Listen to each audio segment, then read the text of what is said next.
Hey guys. This is part 16 of What If Naruto is hiding her identity and secretly a girl. Hit like and subscribe if you like this one, and also please check the author in the description. Let's start. We are pain, that's all. We are God.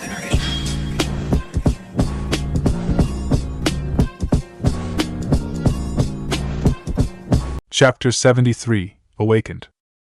He gave a luxurious stretch, feeling muscles that had been tense from stress for weeks stretch and loosen. As his arms flopped back down onto the bed, he let out a content moan. He heard a sigh in response before he felt the weight on top of him shifted, and he felt the tip of a nose brush against his neck before lips pressed against his jaw. Slowly, he opened his eyes. Naruto was laying on top of him, her head on Shikamaru's pillow over his shoulder. All their blankets were falling off the bed.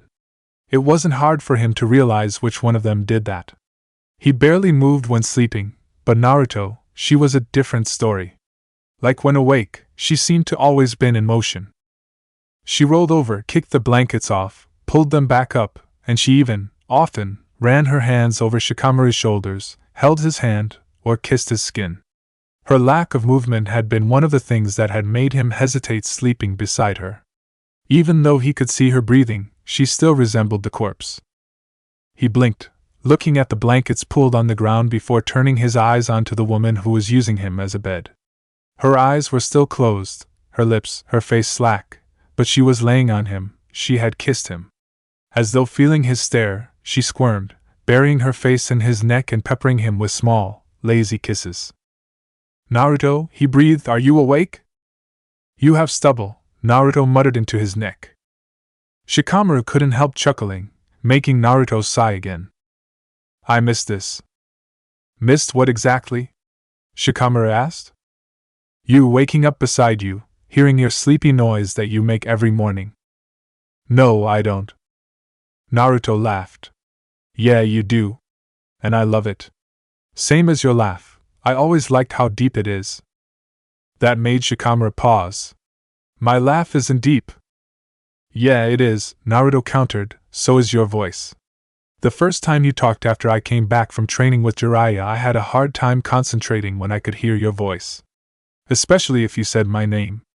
I nearly ran into a wall once when I heard you with your team." He laughed at that confession. He could picture Naruto getting distracted, leading to injury, but he couldn't imagine him being the one to cause it. "If it helps, I get distracted whenever you wear those shorts of yours." With a chuckle, Naruto lifted herself up on her elbows, looking down at Shikamaru. "I had noticed that, actually. I may have worn them a bit more regularly than I would have because I like the way you looked at me." "I'm not complaining." Shikamaru reached up, pushing Naruto's hair back, burying his fingers in the strands. "I'm so thankful you're awake. Did something happen? How long have I been out?" Naruto sat up sharply, looking around as though she expected to see signs of aging in the room to show the passage of weeks or months. Shikamaru sat up too, cupping her face so she looked back at him. "This is the 4th day since we returned home. I just miss you. You just make my life better." Naruto kissed him. "You make my life better too." She took a deep breath. "How is your dad, and Uncle Inoichi?" Shikamaru gave her a sad smile. "They are still unconscious. Dad hasn't shown any change, but Uncle Inoichi is starting to show improvements. Ino is hoping he wakes up soon, but it's hard to tell." Gently, Naruto ran her fingers through his hair, making his eyes close at the pleasant sensation.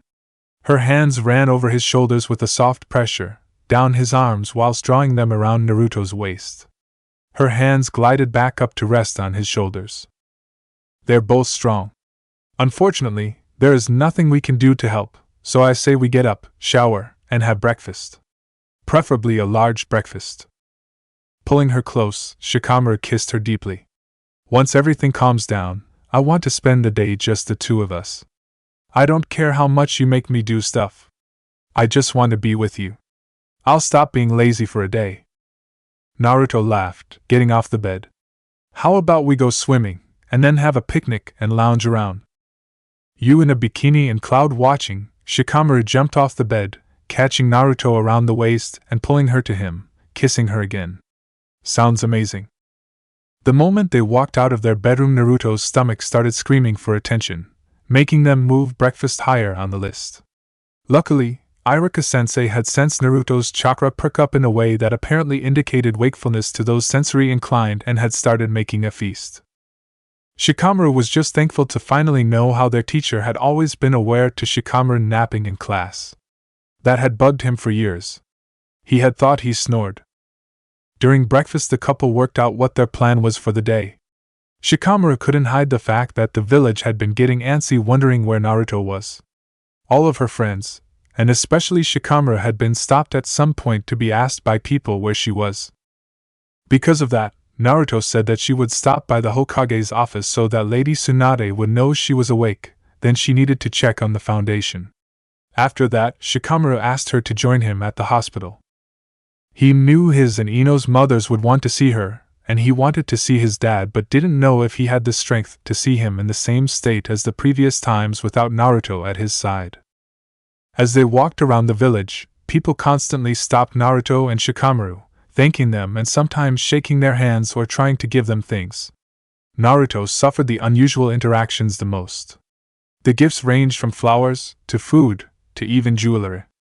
All but the drawing children handed over were politely declined. The adults seemed fine with the rejection of their gifts since they instead informed Naruto that she had a voucher for ramen at Ikuroku Ramen. Apparently, a lot of people had prepaid for meals for Naruto as a thank you. Want to get ramen for lunch? Naruto joked as they entered the hospital. I wonder how long it will take you to burn through those vouchers, Shikamaru chuckled. No idea, but I do hope the attention stops soon. This is worse than after fighting pain. You're officially a war hero. Naruto rolled her eyes at him. So are you. It feels weird. When did we become the adults? Naruto, you turned 17 only a few days ago. I don't think anyone should mistake either of us as being on the same level as Kakashi-sensei, or my dad. Even if you are more powerful than both. And yet you are acting head of your clan, and I'm, she leant in so no one could overhear, leader of the foundation. How did our lives get so out of control? Shikamaru sighed mournfully. No idea. I think we should hide from the world instead. Our bedroom is a good spot. He wrapped an arm around Naruto's waist, pulling her back and half turning her to face the way they had came. He couldn't help but smile when her laughter reached his ears. Naruto pushed him away before taking his hand and dragging him to the door of his father's and uncle's room. It took the women in the room a moment after the blonde had opened the door to realize who had entered. When they did, they both shot to their feet, pulling Naruto away from Shikamaru to embrace her in a tight hug. I'm so glad you're okay, Shikamaru's mother sniffled. I only needed some rest, Naruto shrugged, nothing major. Are you two making sure to rest? How is Ino? Our clans have made sure we go home to sleep each night, and someone else sits with our husbands. But it is hard to sleep without Inoichi beside me. And Momiji returned to her husband's side as Naruto nodded in understanding. At seeing that, Yoshino shot Shikamaru an amused look. I worry Ino is overworking herself, but at the same time, healers have to work hard at the moment. Hopefully when it dies down everyone can take some time for themselves. And Momiji took Uncle Inoichi's hand as she observed Naruto in a motherly gaze. How are you, Naruto? I'm good. Not ready for another major fight, but I doubt I'll need to any time soon. No, I think we will be without fights for a long time. Especially with the peace currently established between the villages. Yoshino sighed, some tension leaving her shoulders. Honestly, if Shikaka wasn't in a coma, I'd think I was still in the genjutsu. Even with all our losses, the war ended more favorably than any of us could have expected. At his mother's confession, Shikamaru had reached out for Naruto, remembering too sharply the world-tilting moment of trying to reach her dead body, only to find himself sitting with her in the apartment. His still healing fingers gave a throb of pain that he ignored as he stood behind Naruto's chair, his hand on her shoulder. After breakfast, Naruto had explained to him how she had survived, and tried to explain the fight once everyone was in the pods. Even knowing how she was currently still before him didn't fully banish the part of his mind that wondered if this was truly real. The couple decided to have lunch in the hospital, Naruto convincing Hiro to go on a ramen run when he dropped by to check on everyone. They even managed to track down Ino and made her take a break in the hospital room with them. As they talked about the rebuilding of the village that had still been going on when the war had started, and how the Nara and Yamanaka clan were handling having their leaders in the hospital, something made everyone halt, Ino even jumping in surprise. "Please tell me you aren't all dead too." Shikamaru's head snapped over to his uncle's bed, just as everyone else looked over. The man's face was screwed up, his eyes still shut. "Dad!" Ino ran to her father's side, stopping in surprise when he gave a sob. "Ino, please don't be dead." "No, Dad, I'm not." "You're alive. You're in the village." "How? How is that possible?" Shikamaru had never heard his uncle's voice waver and falter before. Foundation members had secretly been stationed in the headquarters. When the beast bomb came at you, they sank the building and moved it. They weren't able to get it out of the way of the shockwave fast enough and the roof came down on you. Naruto stepped up next to Ino. "The earthquake. I thought it was the bomb coming in." Uncle Inoichi blinked rapidly before shutting his eyes again. "Thank you, Naruto. I'm a high-ranked jonin. I know who leads the foundation," he chuckled. "So, thank you? Is Shikaka alright?" "He's alive. He's in the bed next to you." Shikamaru took a deep breath. "He's lost a leg and is in a coma. He's on life support at the moment, so we don't know what's going to happen." Uncle Inoichi nodded before he blinked again and frowned. "Are the lights off?" Ino moved closer, worry coating her expression. "Dad, can you see me?" He moved his face towards the sound of Ino's voice. "No. Everything is dark."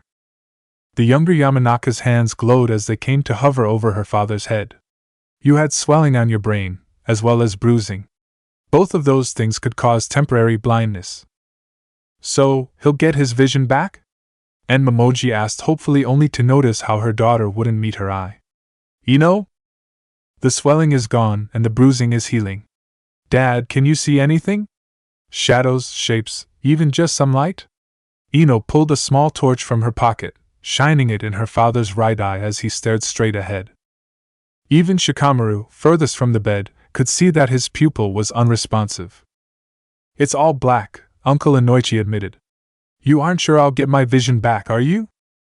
Ino sighed, putting her torch back. "We won't know until the bruising goes away. It's possible it's worse than we can tell, or has targeted the exact spot to take out your vision, or the bruising could be hiding some more damage. When we can see the actual damage, we might be able to heal it, or not." The room was silent at the tear-soaked confession. Finally, the man took a deep breath. "Okay. Well, I guess we'll just wait and see. In the meantime, where are my girls?" He held out his arms, allowing Ino and Aunt Momoji enter his embrace.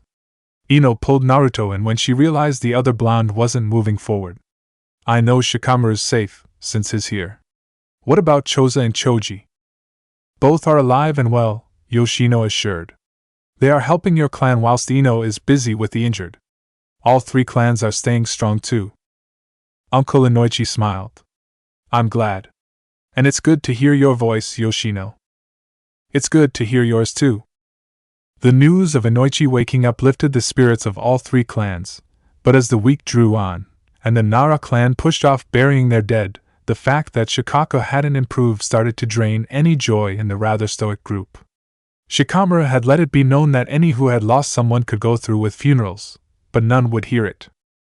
His cousins wouldn't say it, but he knew that they refused to bury their father without knowing the fate of their uncle. If Shikaka was to die, he should be laid to rest with his brother. And perhaps that was why the whole clan held off paying their respects to their lost. Not so much because they wished the head of their clan to be present, but when a clan had multiple deaths from the same battle, they were buried at the same time. And so, if their leader was to die from the war, the clan wanted their lost to be buried with him.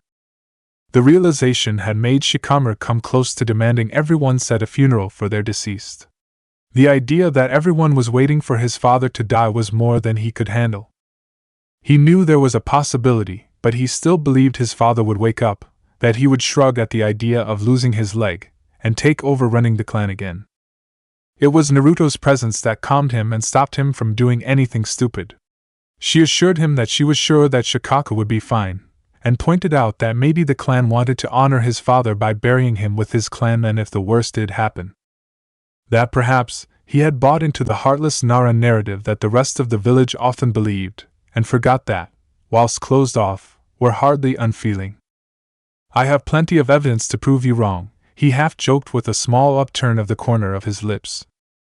And I have the ability to read a wallet, an entire clan that has made me feel more cared for than I ever have in my entire life, she smiled, taking his hands in hers, and an amazing boyfriend who makes me feel like the world that can prove you wrong. No fair, Shikamaru muttered before taking a deep breath, letting the tension in his shoulders ease. Having Naruto in the estate had done a lot to help the growing fear and depression that Shikaka's fate, and the inevitable lull after the war. The realization that they had won was setting in, but with it came the knowledge of what they had all lost. Seeing Naruto's blonde hair and bright clothing as she made her way through the estate had done a lot for the Naras the first day she had woken up, and since she and Shikamaru had been sleeping in the main house, that feeling had lasted to a degree. The fact that Naruto had insisted of inviting Ryota, Ai, and their mother over for dinner every night helped.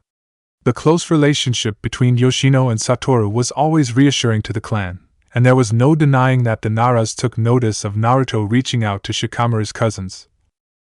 Ai in her fragile state with a husband working long hours every day, and Ryota who was working himself into the ground. And truthfully, it warmed Shikamaru to see Ryota laugh at Naruto's recounting how she had used a male sexy harem jutsu on a little goddess, and it worked. You were in a fight to save the world, and you thought sexy men, Ai gasped, tears in her eyes and a face-splitting grin on her face. It worked, Naruto insisted between her own laughs. We needed to distract her, and come on, if the sexy jutsu worked on the 3rd and 5th Hokage, why wouldn't it work on her? Inventive, I will give you that, Aunt Curva commented from where she lounged back in an armchair. She had lost weight over the week, her skin looking sallow, and pulled tight over her bones. Shikamaru wanted to tell her to please eat more, to sleep more, and let them help her take care of herself, but he saw the way she and his cousins looked at him. He noticed how Naruto would come into his father's office where he had been working from, carrying a plate of sandwiches and a coffee, and a cup of water. If he looked in the mirror, he was sure that he and his aunt, who shared no blood, would look very similar. Did you turn into Shikamaru? Ryota bounced in his seat, making Shikamaru wonder how he could be the younger of the two of them. Hell no! Naruto nearly fell off her perch on the armrest of Shikamaru's armchair. I wasn't gonna let the enemy ogle the man I love. His family definitely noticed Naruto's wording, but chose not to comment, though Ryota raised his eyebrows at his cousin. Alright, I'm going to start dinner, Ai declared, a hand on her growing belly as she stood. Do you need help? Ryota asked, half out of his seat. His sister waved him off. No, I want to make it myself. I'm going to freeze the leftovers so I can bring them to AG at the hospital over the week. Well, if you need a hand with anything, just tell me. The male Nara followed his sister's progress with his eyes, as though expecting something to happen to her or the baby. They are all fine, Naruto assured calmly, reaching across to put her hand on his shoulder. All? Her, and the twins. The what now? Ai yelped, swinging back into the room. Naruto looked over with wide eyes. You didn't know? No! I told the healer to only tell me if the baby was healthy since Eiji was out fighting. I didn't want to find out without him. Oh. I'm so sorry. Naruto stood, taking a step towards the Nara woman, though not seeming to know what to do. Don't. Ai started to tear up. I'm not mad. I promise.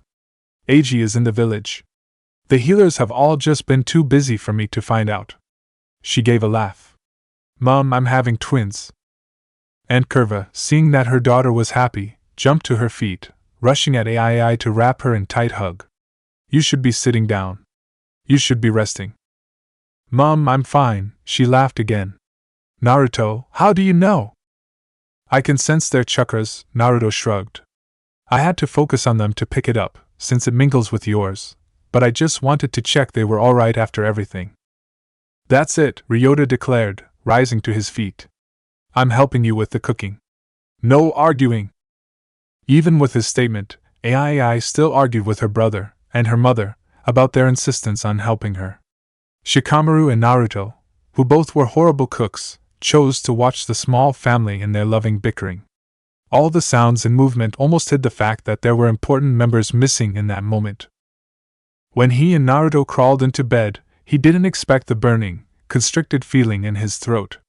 His eyes stung. He tried to breathe through it, but when Naruto leant against him, asking him in a whisper if he was alright, he gave an embarrassing whine. Tears started streaming down his face, his nose running, as he tried to muffle the noises he was emitting. Naruto didn't seem to mind the sounds, or the snot, instead hugging him to her, tucking his head under her chin. He wasn't even sure why he was crying hysterically. He missed his father, but he had hope, and weeping was almost like declaring that he thought his father was going to die. He didn't. He never would.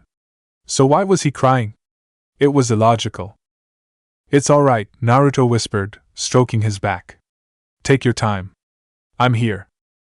For some reason, that just made him cry harder. By the time he started petering out, his eyes itched, his throat hurt, and it was hard to breathe through his clogged nose. He accepted the tissue that Naruto located for him. Afterwards, he laid in Naruto's embrace, sniffling softly until he drifted off to sleep. A few days after his dinner with his aunt and cousins, he returned home from the hospital only to find Ryota and Naruto standing on the patio talking to another Nara who was measuring the 3 stairs leading from the grass to the landing. Shikamaru studied them as he walked closer. It clearly wasn't a casual meeting, and it appeared that Naruto was the only giving instructions. When she noticed Shikamaru, she jumped over the railing next to the steps, her large grin in place. You're back. He returned her kiss before looking back at the man in front of his house. He tried to remember the man's name. He had seen him around a few months previous. His father had hired him to do the repairs on the retirement house. Is there something wrong with the house? He asked as they joined the two on the patio. No, but when your dad gets home he'll have trouble getting up and down the stairs, so I figured we should at least see about getting a ramp put in. Naruto waved her hand at the measurements that were being taken. Apparently, there's more to it than I realized, but Ryota was able to get Akifumi to come over. Shikamaru blinked at her. For a moment his body felt both weightless and too heavy at the same time. The rest of Naruto's sentence was sludging through his brain whilst her first lines echoes like a chorus. When your dad gets home. The blonde noticed his silence just as Ryota piped up, clearly coming to Naruto's aid. We would have mentioned it to you, but you've been busy today, and it only came up last night after you had gone to bed. We weren't going to order anything without your permission. No, Shikamaru said slowly, before shaking his head to clear it. No, you two please take charge of this. The alterations here, and to the retirement house. I know Dad wanted it repaired soon so Mom could have however long she wanted to be able to decorate it, so please, make it comfortable for Dad too. Ryota nodded stoically, whilst Naruto beamed. Excellent, she exclaimed, before an idea came to her. Oh, what about the bathroom? Sakura mentioned something about a shower seat and stuff. Some of the stuff was for if your dad can't use both legs, but the seat at least was for his current condition. It shouldn't just be a seat we put in there for him, since you guys would have to remove it to shower, and then there is the risk of forgetting to put it back for him. We could expand the bathroom and make a bigger shower with a bench inbuilt. I imagine you guys wouldn't complain for that after long missions either. Yeah, not to mention the bathroom is a little small in general, so if he needs a wheelchair it won't fit. We should make sure it's comfortable for him and nice looking. Gento is a plumber, Akifumi piped up, jotting down information on his notebook. I can take measurements and specs of the room now and talk to him. He and I have worked on customized bathrooms for injured ninja before. And we can ask one of the medics in the clan for advice on how best to meet Shikaka's needs. With your permission to speak of his medical issues, of course. Akifumi looked at Naruto and Ryota before blinking, and quickly moving his questioning gaze to Shikaka's heir. I'll ask Eiji to talk to you when he has a chance. You'll have to work around his schedule, unfortunately. Not a problem, sir. We will, of course, make ourselves available for the head family. He turned his gaze back on Naruto. Lady Naruto, if you could show me the bathroom, I'll measure it, and then see in which direction to extend it. Of course. And leave the repairs and alterations for the retirement house until after everything has been complete here. We want you to do your best work, but we also need it done in time for Shikaku's return. As Naruto started to lead the man into the house, Shikamaru couldn't help but notice how the blonde's words made Akifumi's shoulders pull back and he looked more serious. It took an hour for Naruto, Ryota, and Akifumi to hash out some of the details. The man left with a small smile, which was something for Inara, and a promise that he would be back the next day with Gento to work out the last of the details. Ryota offered to walk the man out and to go and discuss the information with Gento with him today. He clearly noticed Shikamaru's state and knew he wanted a moment to speak with Naruto. Unfortunately, he had barely had time to draw his arms around her waist before there was a hesitant, yet sharp knock on the door. With a groan he looked in the direction of the sound. Who the hell is that? Oh, sorry, that's Sasuke. I asked him to come here since I didn't know how long I'd be talking to the builder. If you mind, we can go elsewhere. I still don't like you being alone with him yet, Shikamaru admitted. Then sit in at the meeting. Just don't tell anyone. It's technically official Foundation business, but as the leader I'm allowed to tell anyone I want. Naruto let the man in, leading both him and her boyfriend into the office she had been using as her own. It was meant to be Shikamaru's, but he had never bothered to use it, and once he had need for it, Ryota had pointed out that he needed to use his father's office, since it sent a stronger, more assured message to the clan and the outer village. He wasn't play acting at leading, after all, even if everyone was hopeful that Shikaku would recover. It had turned out to be beneficial for Naruto, since she wouldn't have felt comfortable using the main office, but she didn't seem to have a desire to travel to the Foundation headquarters every day so soon after the war. So, Naruto started once she was lounging in the chair behind the wooden desk. Shikamaru stood off to the side, eyeing Sasuke, who almost looked nervous in his chair. I'm sure you are aware that you pissed a lot of people off. The Cloud actually put you in the bingo book. Congratulations, you are officially a rogue ninja. Sasuke sighed. I know I screwed up. If they want to imprison me, I promise to not fight it.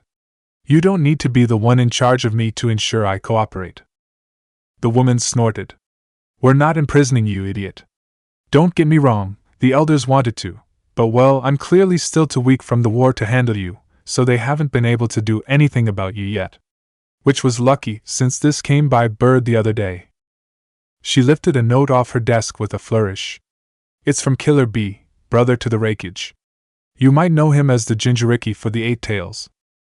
He wrote to inform us that you were well aware that the carcass you took back to the Akatsuki didn't contain any of their chakra and that they had actually hidden themselves in what appeared to be a severed tentacle. In light of this information, the Cloud is removing you from the bingo book and withdrawing their accusations against you. Naruto put it back on her desk, leafing through a pile of paperwork. Now, obviously that doesn't clear you of your attack on Danzo.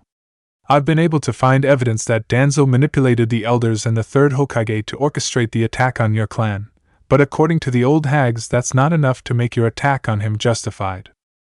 Even the knowledge that he forced them to vote him Hokage doesn't do it. The Uchiha nodded solemnly, clearly willing to accept any fate that the village wanted to give him.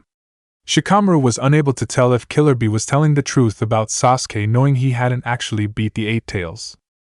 The Uchiha wasn't schooling his expression so much as looking like a chastised dog that was well aware it had peed on the carpet when it shouldn't have.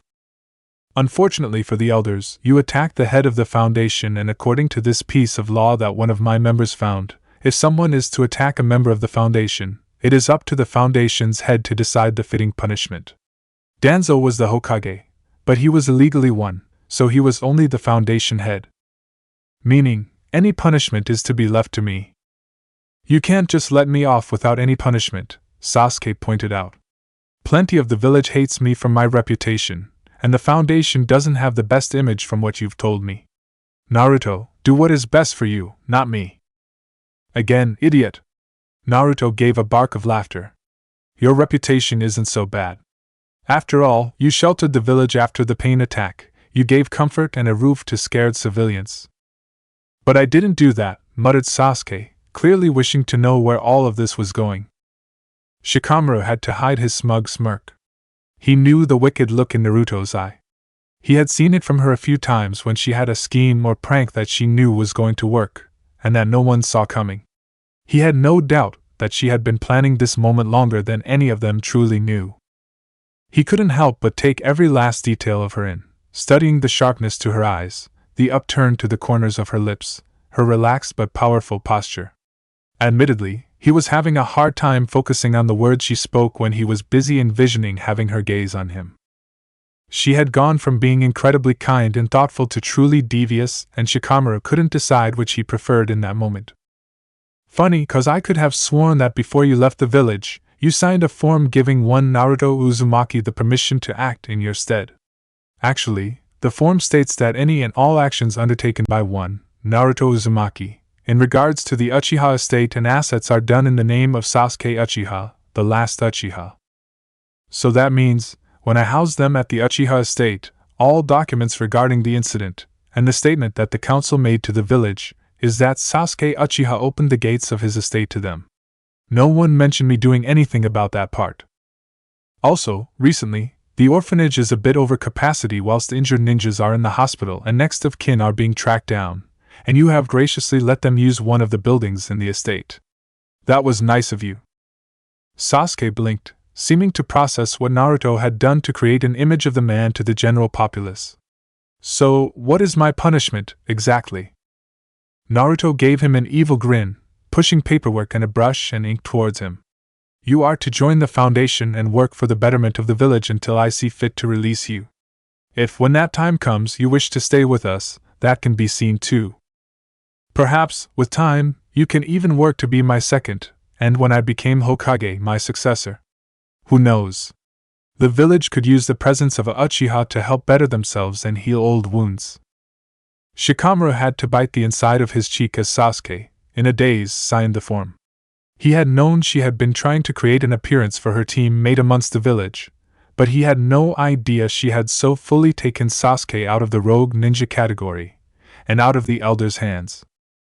Shikamaru made sure to keep his face in the bored expression that Sasuke was used to as the other man let the ink dry before taking the form and following Naruto's orders to go to Sai, who was to be his foundation instructor. Once the Uchiha had exited the room, closing the door behind him, Naruto looked at her boyfriend, noticing his controlled expression. She turned her body towards him, slowly rising to her feet. She stepped towards him, her eyes scanning his face. Are you mad I saved him? I could have forced the elders to let him be exiled instead. He contemplated the answer to Naruto's question, realizing why she might think him annoyed. I'm not. I don't really trust him, especially with you, but he did help save everyone and I do realize he has been dramatically mistreated by the village. Naruto blinked in surprise. Then why are you so controlled? Like you're stopping yourself from doing something? Because I am. He stopped keeping his face at the blank expression, watching Naruto's cheeks redden as his eyes raked over her. I didn't think it would be very professional for you to have a meeting with a potential member of the Foundation whilst I was leering at you. What has gotten into you to cause this? Naruto asked with a grin, letting herself be backed into the edge of the desk. There is something very sexy about you using your hidden intelligence to trick everyone. And I've always found your unpredictability attractive, but he groaned, dropping his head so his forehead pressed against Naruto's. I swear you revealing all of your plans just then felt like a very enjoyable, personal fantasy. Honestly, you troublesome woman, do you have any idea what you, just existing as you are, does to me? How much you mean to me? Yes. He opened his eyes, his hands, that had been running up Naruto's bare legs, stilled. Looking at the blonde, he could see the certainty in her blue eyes. She smiled slyly at him. I'm not the only one who lets emotions through the chakra link between us. I felt your presence when my dad and Sakura revived me. She blinked away tears. I didn't even have a chance to reach out to you. The moment I woke up, your chakra grabbed me. I felt everything. Why you were trying to get to me. After a moment, she took a breath, her hands moving from where they were braced against the desk to travel up his arms, coming to grip his shoulders. "And just so you know, your intelligence is sexy to me too." He gave her a small smirk. "But I never hide my intelligence." He moved more into her space as his memory turned back to the events minutes ago that started the conversation. He felt his heart rate increase again. "Now you know my struggle." Naruto kept her face, and more, her lips a breath from Shikamaru's, no matter how much he tried to change that. "I'm glad I can return the favor." "Troublesome woman, let me kiss you," he growled as Naruto practically bent backwards to avoid him.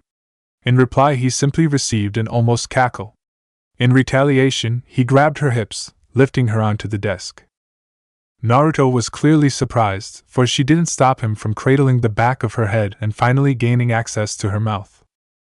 It didn't matter how many times he kissed her, or embraced her, part of him still couldn't believe that he could express his affections for her so freely. He had spent so long denying his feelings for her, and then even longer denying Naruto's feelings for him. Perhaps, one day, he'd be able to believe that something he once saw as an impossible dream was truly his reality. Until then, he was going to enjoy every indulgence Naruto allowed him, and the fact that she let him see the true her, the intelligent, unpredictable, terrifyingly strong, mischievous person she was. Some were given glimpses, but Shikamaru knew he was perhaps the only one who had the privilege to really see her. All her strengths and weaknesses. Part of it was because he had always paid attention to her, whilst others had actively or unconsciously ignored her. But he knew most of it was because Naruto had noticed his inquisitive gaze early on and had let her guard drop, little by little, allowing Shikamaru to study her to the fullest. Perhaps if Naruto had misinterpreted his attention, or found it unwelcoming, they wouldn't be where they were now.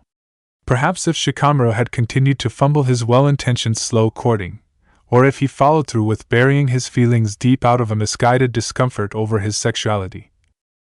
Something he had seen as unimportant years later once he was so deeply in love with Naruto, the person, not infatuated with Naruto the possible girl or possible boy, he would have lost his chance with the blonde. Luckily, they had managed to reach the point that they had, and he wasn't going to take that for granted. As sleep slowly left him, he was hit with a crash of panic. He found himself holding his breath, trying to hear any movements beside him. The sound of his own heartbeat increasing made it hard to hear anything. He started to tense but let out a shuddering breath when he felt an arm slide over his chest before he felt the pressure of a head resting on his shoulder, a warm body pressing against his side. "What's wrong?" Naruto muttered. Shikamaru went to say that it was nothing but stopped himself. "You're not going to disappear, are you?" "I mean, I've been told I'm a bit of an eyesore, so I doubt I can ever disappear," Naruto tried to joke before she sighed. "I'm sorry you had to go through that. I fought against it, and if I ever find myself in a situation like that again, where I risk disappearing, I promise I'll fight then too to return to you." He wrapped his arms tightly around her. "I know. I just wish I could forget."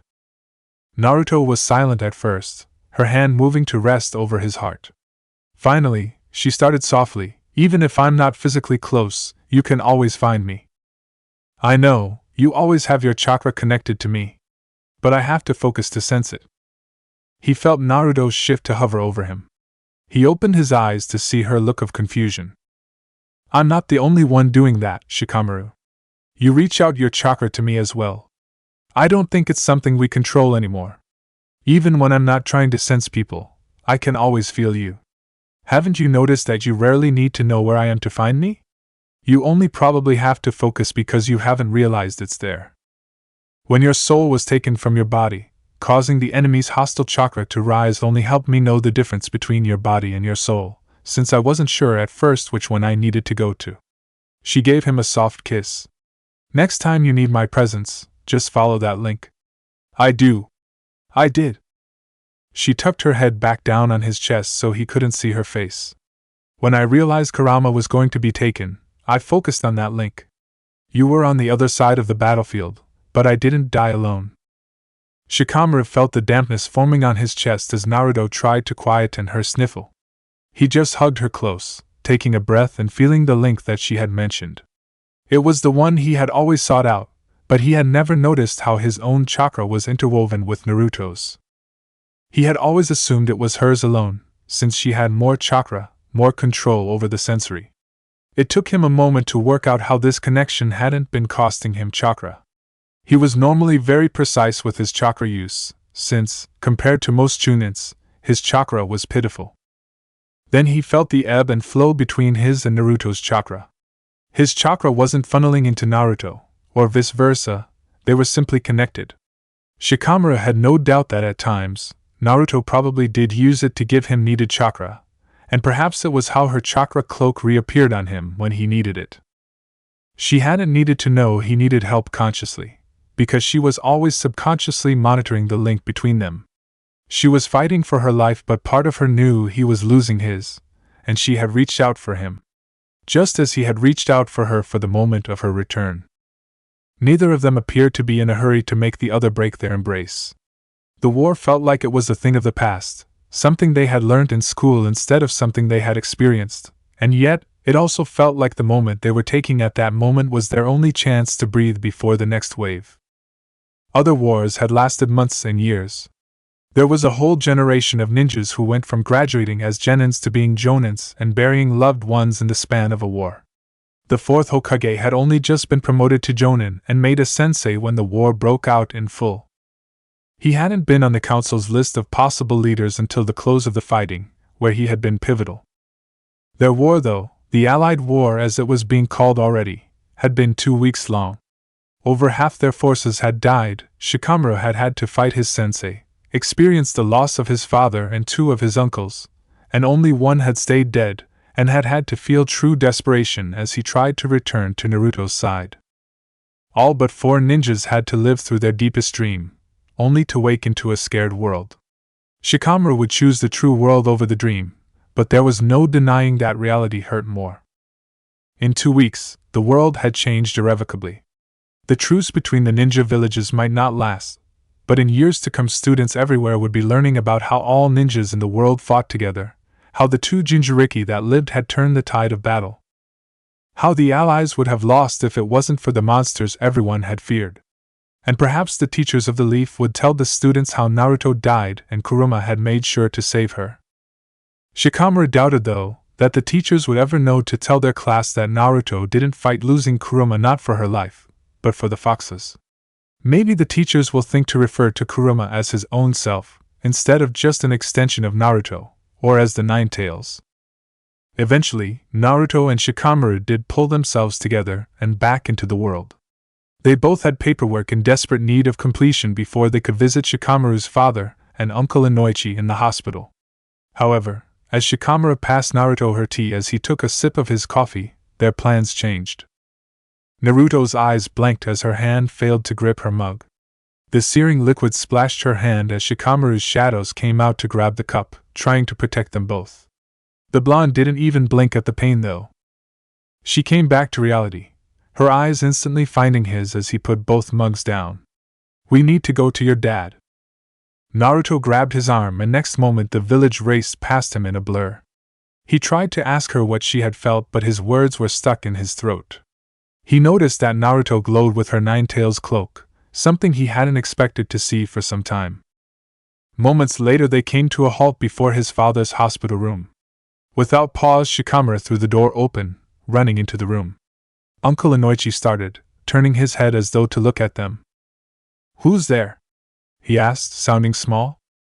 "It's us, Uncle Inoichi," Naruto assured, her eyes moving to the still prone Shikaku. She started answering Shikamaru's unspoken question. "I have been monitoring his chakra. It started wavering, I don't know why." "Where is my mother and Aunt Momiji?" Shikamaru turned to his uncle before going back to studying his father's face. "I asked them to go get lunch," Uncle Inoichi admitted softly. He didn't make the older man elaborate. "Maybe we should get a healer." "Don't bother." All bar Shikaku jumped at the gruff words. Slowly, the Nara sighed, his eyes slowly opening and sliding over to rest on his son's face. "I thought perhaps I couldn't feel my legs because of some medicine, or because I had been asleep for too long." "That's not it, is it?" Shikamaru opened his mouth, intending to tell his father the truth. Instead, a whimper came out. His mouth clamped shut only for his bottom lip to tremble, and his eyes started to water. He dropped his head onto his father's shoulder, his hands gripping the man's hospital shirt tightly. Shikaku's arms slowly, weakly, came up to embrace his son, his entire form shaking with his own sobs.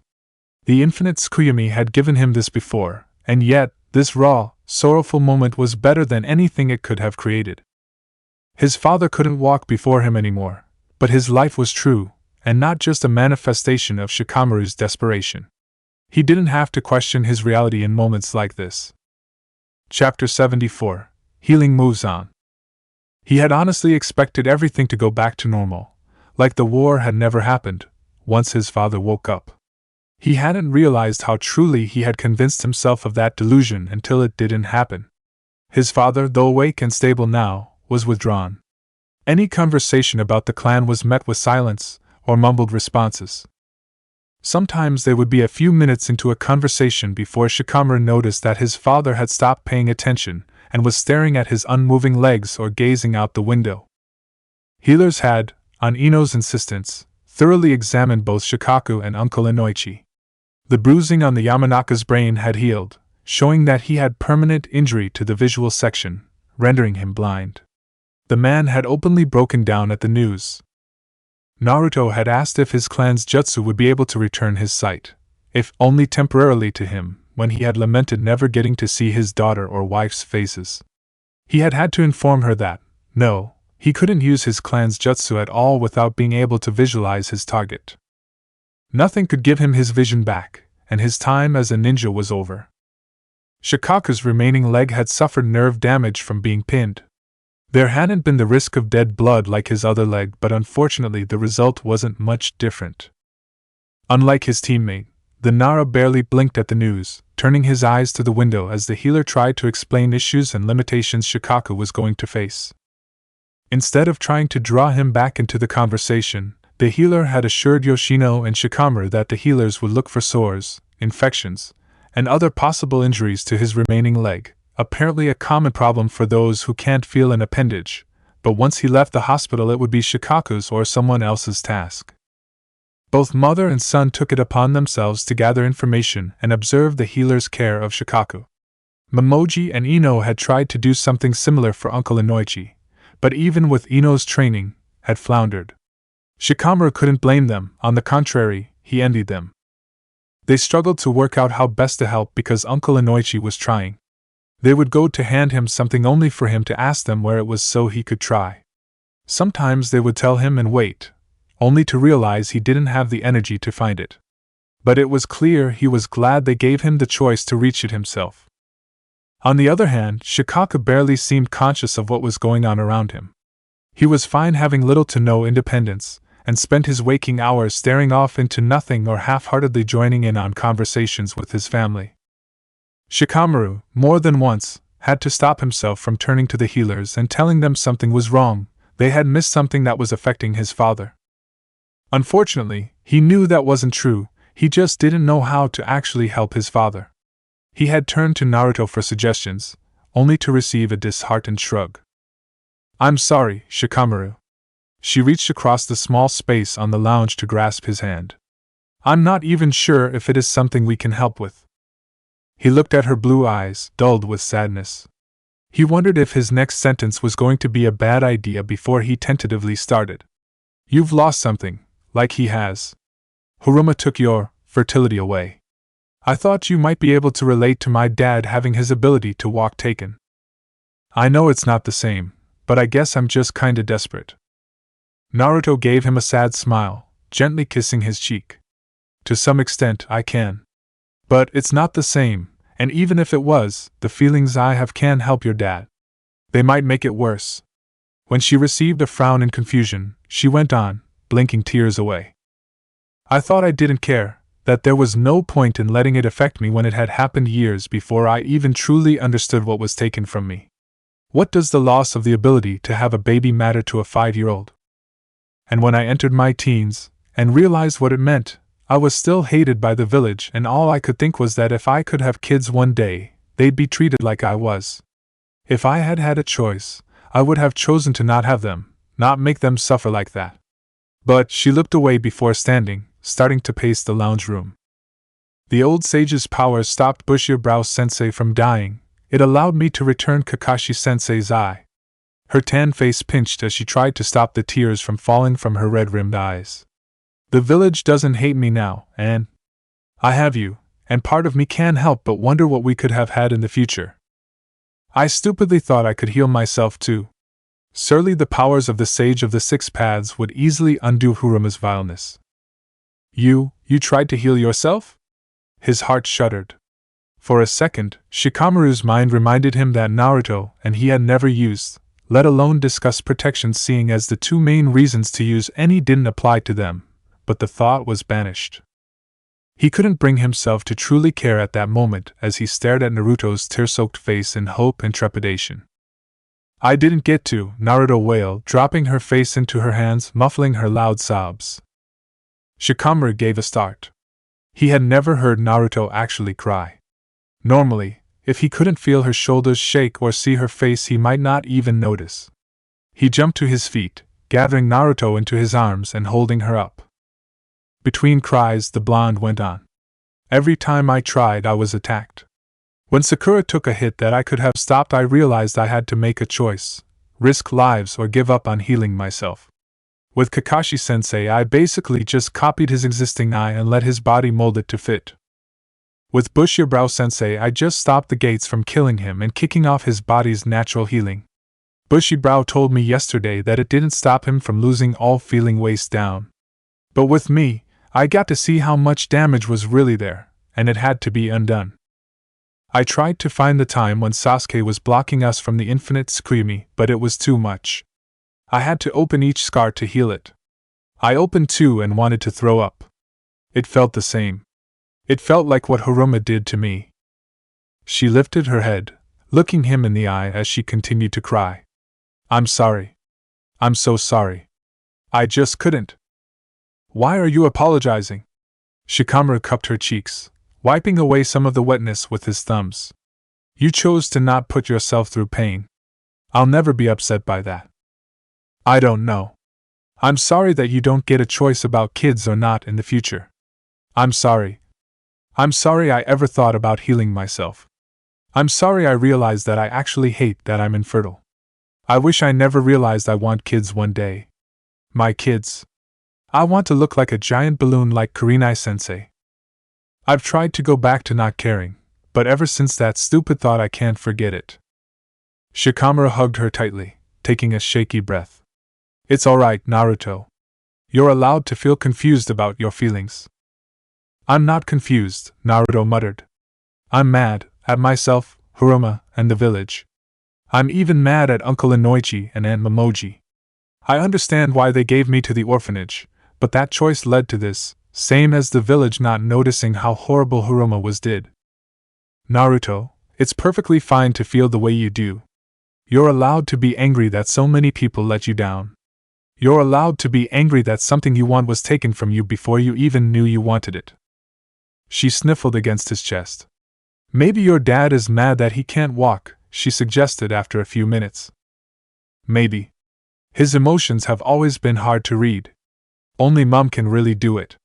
He just seems uninterested in what's going on around him. Naruto looked up at him with a frown, her sniffles dying away slowly. I mean, he thought he was going to die, and then he woke up and found out he couldn't walk. Maybe he is just having to process it all. You like thinking things over before reacting to it. It wouldn't be surprising if he was the same. Maybe you should talk to your mom. If she can read him, she might know what he's feeling and you two can work out how to help him. Shikamaru nodded, giving her a thankful smile and a soft kiss on the forehead. It took him almost a week to be able to follow through with Naruto's suggestion and speak with his mother. He hadn't wanted to pull her away from his father, and he also had another topic he wanted her advice on and didn't want to risk being overheard within the village. However, his mother had to return home at times for showers and, under his father's assistance, sleep. It was after she had woken from a few hours of rest that he caught her for a conversation. When he voiced what he had noticed about his father, his mother simply sighed. I'm not positive what he's going through, but I do know that losing something is hard. Something that was always there, something you never thought about not having, when lost is difficult to adjust to. Shikamaru noticed his mother's hand twitch towards her abdomen before she reached out to grip his hand tightly. Her eyes had taken on a glossy effect. He had seen this in his mother a few times over the years, always seeming to be caused by nothing. Now, he understood. He grasped her hand with equal strength. He took a deep breath, wondering how his next question would hurt her. Can I ask you about that? Yoshino studied his face delicately, taking in every detail. Shikamaru, as long as I have you, that's all that matters. I can live with what happened. Your father needs time with his loss, especially since he also doesn't have his brother. He's in shock. No, it's Naruto. You two have both suffered the same thing. I was hoping you could tell me how to help her. It's not something many can understand. Enko apparently can't help Naruto either, since even if she had the choice, she wouldn't want kids. Even though she hasn't come to terms with what happened to her, that element doesn't affect her the same as it does for Naruto.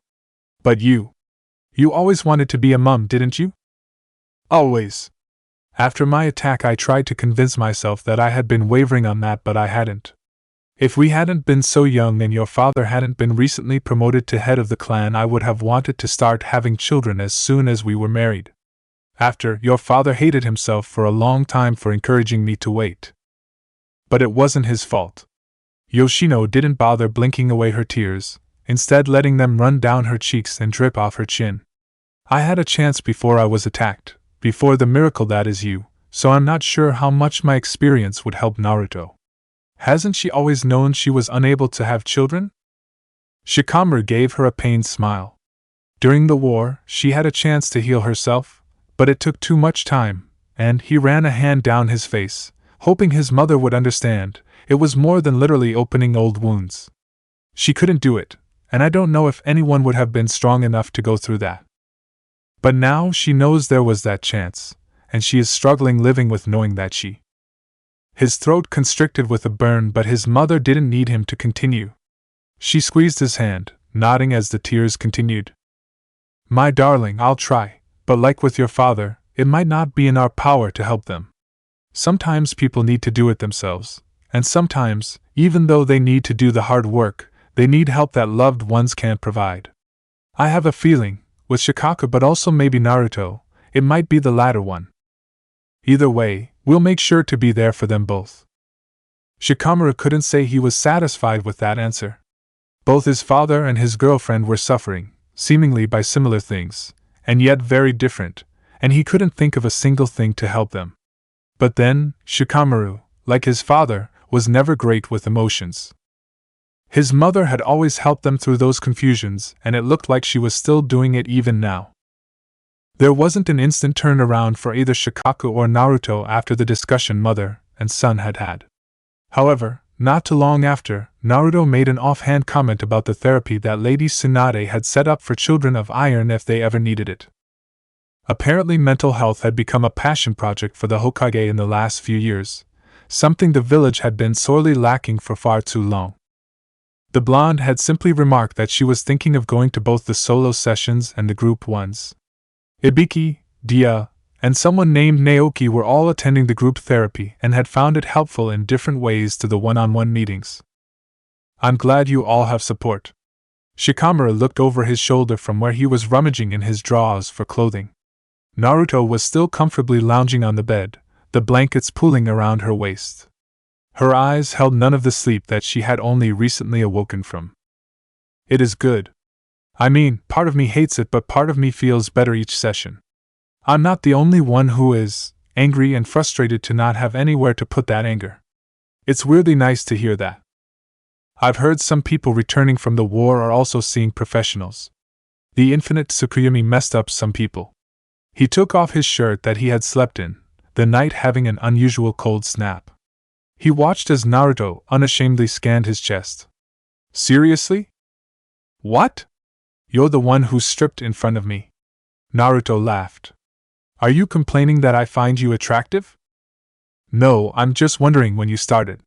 He sat down on the edge of the bed, His body turned towards Naruto. Was it just lucky timing, 'cause it seemed you started finding me attractive when I started to pursuing you more openly?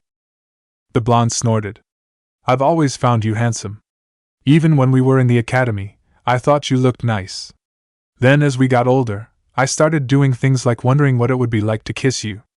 And that mesh shirt thing you used to wear started becoming a distraction around the time we had the Chunin exams.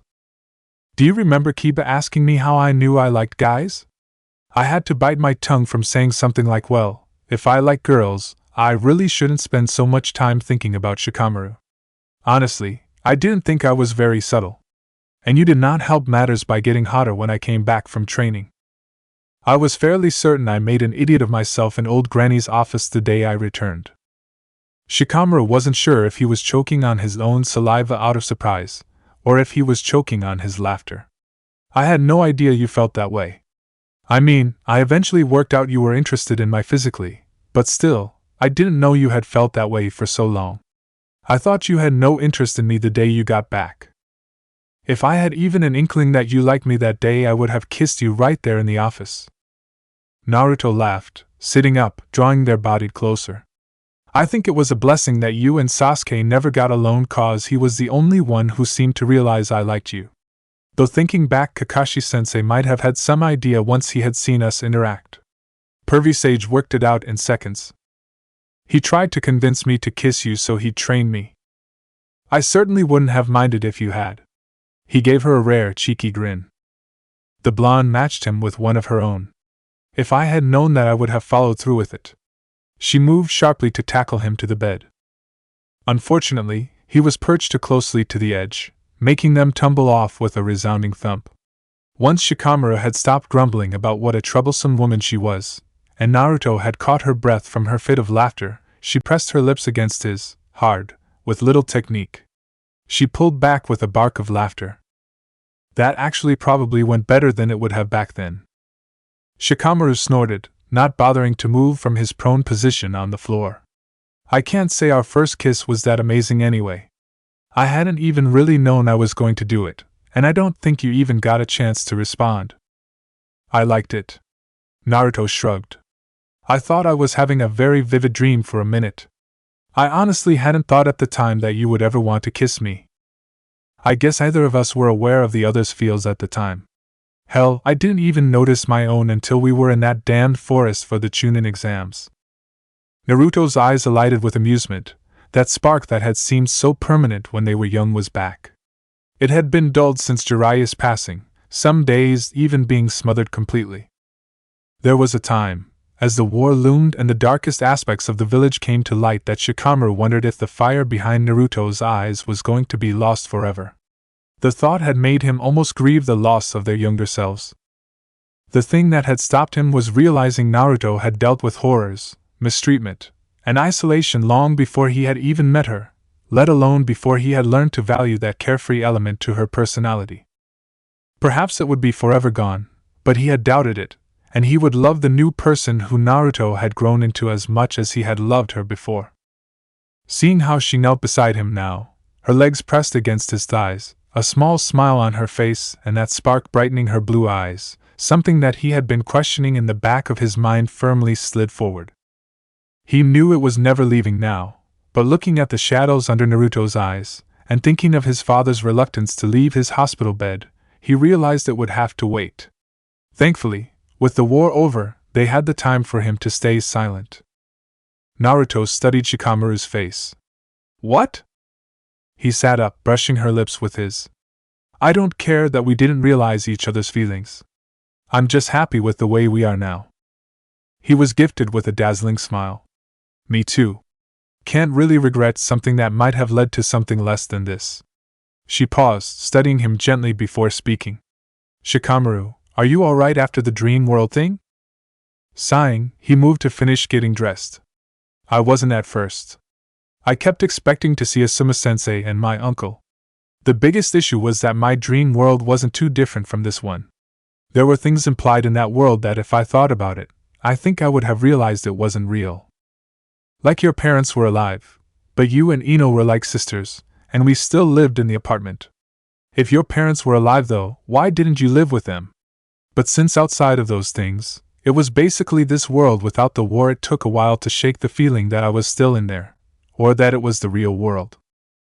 By the sound of it, others had much different dreams, far from reality. But I prefer this world, even with the losses. The losses make it real, makes everything else worth it. I'm glad you're alright. I was really scared when the jutsu was activated. Now come on, Ryota wants to take breakfast to the hospital. He's hoping some home-cooked food will do your dad some good. He gave a heavy sigh, grabbing his shoes. It took time for he and Naruto to reach the point they did, and he had to accept that it would take time for his loved ones to heal. Once they did though, even if they weren't the people they used to be, he would be able to voice the decision he had been waiting to make. The alterations to the house were to take a month to finish, which was rather impressive, especially when Shikamaru found out Ryota had had an ensuite added to the main bedroom for Shikaku's convenience. During that time Shikamaru and Naruto had stayed at the apartment. They had offered the spare room to his mother, not bothering to pretend that he and Naruto weren't accustomed to sharing a bed at that point. Something told him his mother had realized already, especially since they had been splitting their time between the estate and the apartment since returning home. She had turned down their offer, telling them that she had chosen to stay with Aunt Curva, who seemed thankful for the prospect of another presence in her house. Isn't Aunt Curva living in a one-bedroom? Shikamaru asked with a frown. Yoshino nodded. Yeah. I'm just going to sleep in her bed. It's actually been hard to sleep without someone there, so maybe I'll actually get more than an hour's rest at a time. Shikamaru shot a look at his father, who was laying back and staring at the ceiling, seemingly not listening to his wife. He tried not to give a reaction, but he couldn't help sighing in frustration at the man. His mother gave him a hard look, helping to keep him silent. What do you think, Shikaku, about the improvements to the house? The man looked over at his wife, taking a moment to process what was said. It sounds good. Shikamaru, you've done a good job. It wasn't me. I came home one day to find Naruto and Ryota organizing it all. Naruto didn't want you to have to wait, and wanted you to have as much comfort and independence as possible. Shikaka blinked, sitting up. Your mom mentioned that Naruto was having a hard time. She should be focusing on herself. She is, Shikamaru assured his father. Thinking about your needs hasn't taken away from her looking after herself. She's actually been going to therapy lately, and she says it's been helpful. Really? That's good to hear. Naruto didn't sound very interested in it when I first passed on the information from Lady Hokage. Taking a moment, he thought how best to compose his response. I think it took her some time to realize she needed a hand. The war brought up some things for her, but talking to Naruto, I would be surprised if those things didn't come up eventually anyway. Perhaps it wouldn't have been for years, but I'm pretty sure eventually she would have needed to talk to someone about how she feels, someone who could either relate or help her work through it. His father hummed. When Lady Hokage first pushed the program, a lot of older jonin and chunins were skeptical. They probably still are. But I am glad to hear it's helping Naruto. She deserves to be happy and not having her traumas always weighing on her. I think everyone deserves that, Yoshino piped up thoughtfully. Oh, Shika, darling, we need to talk to the hospital about whether you can have a day pass or not. At her husband's confused frown, she elaborated, for the Nara funeral. The clan has been holding off waiting for you to be able to attend. For a moment it looked as though Shikaka was going to refuse, but then he nodded before letting his gaze slide to the hospital window. His body fell back against the pile of pillows that Yoshino had fluffed. From then on, neither wife nor son were able to engage him in conversation. Naruto, he started, looking at the woman beside him at the dining table. He put his hand on her legs that was stretched across his lap.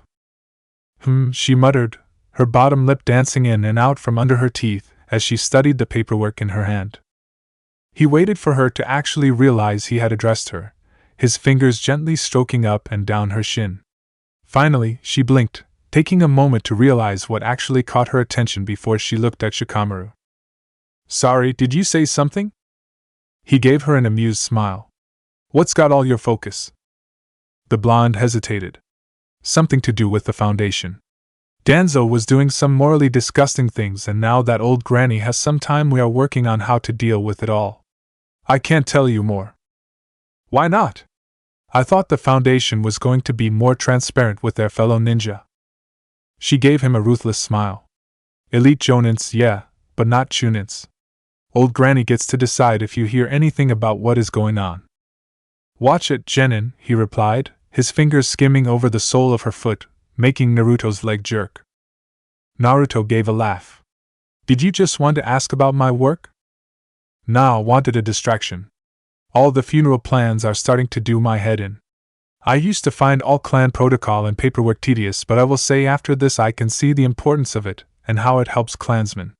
I'm definitely reaching my limit, but the only way for me to get a break is to finish it, I guess. He turned back to the documents in front of him. The amount of paperwork he had to do for the clan had trickled down to a much more reasonable stack. Once the clan funeral was finished, he would be able to go days, perhaps even a week or two, without having to see an official Nara form. He hoped that after the funeral his father would take over with the clan duties, but part of him knew that it was unlikely. Shikamaru had tried to tell himself to stop thinking about his father's state, that all he could really do for his father at the moment was be there for him.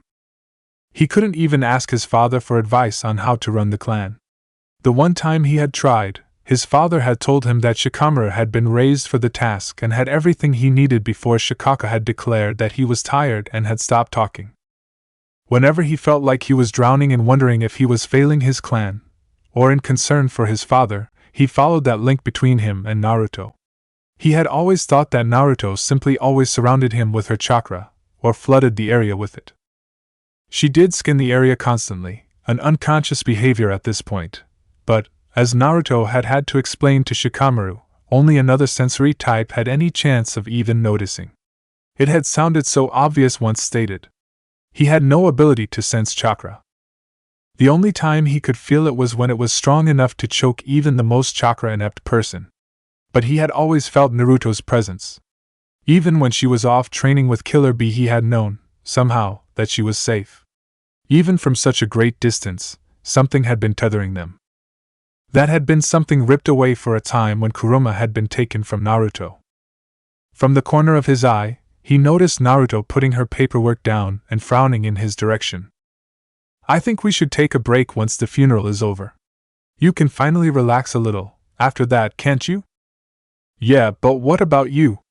I'm guessing by the way Sai and some others have been visiting here on official business, and the frown you keep getting means you're dealing with something big. How can we take time for ourselves if you're busy still? This will be all sorted about 3 days after the funeral, unless something delays it. We could set something up the day after that. Old Granny wants it done by then too. Neither of us want this crap dragged out. She grabbed the paperwork she had been studying before, closing scroll and tossing it further up the table, away from her. So, since I'm pretty sure Sai, and maybe Sasuke are feeling the same drain as me from all of this, and I'm sure Choji and Ino are feeling similar to you, so why don't we plan something with our friends? We could go out for lunch as a group, Shikamaru suggested. Maybe just spend time doing nothing. I feel like we haven't done that in ages. Naruto gave him a smile, leaning forward, kissing his cheek. I'll set it up. But until then, I think we should call it a night and go get dinner. He smirked at her. Did you suggest the day off so you could soften me to the idea of having ramen for dinner? Please, I know you've gained a taste for it. Shikamaru rolled his eyes, letting Naruto pull him to his feet. At least it makes you happy. He wasn't sure if Naruto had suggested a day with their friends more for Shikamaru or for Naruto herself. There was no denying that the blonde was feeling some strain from whatever she was dealing with in regards to the Foundation, but Shikamaru could tell it was nothing like what she had already dealt with. Either way, Shikamaru was actually looking forward to the gathering. He found himself walking to the remade barbecue place with Choji, feeling the knot between his shoulders beginning to loosen. They found most of their friends already standing just off the side of the entrance to the restaurant.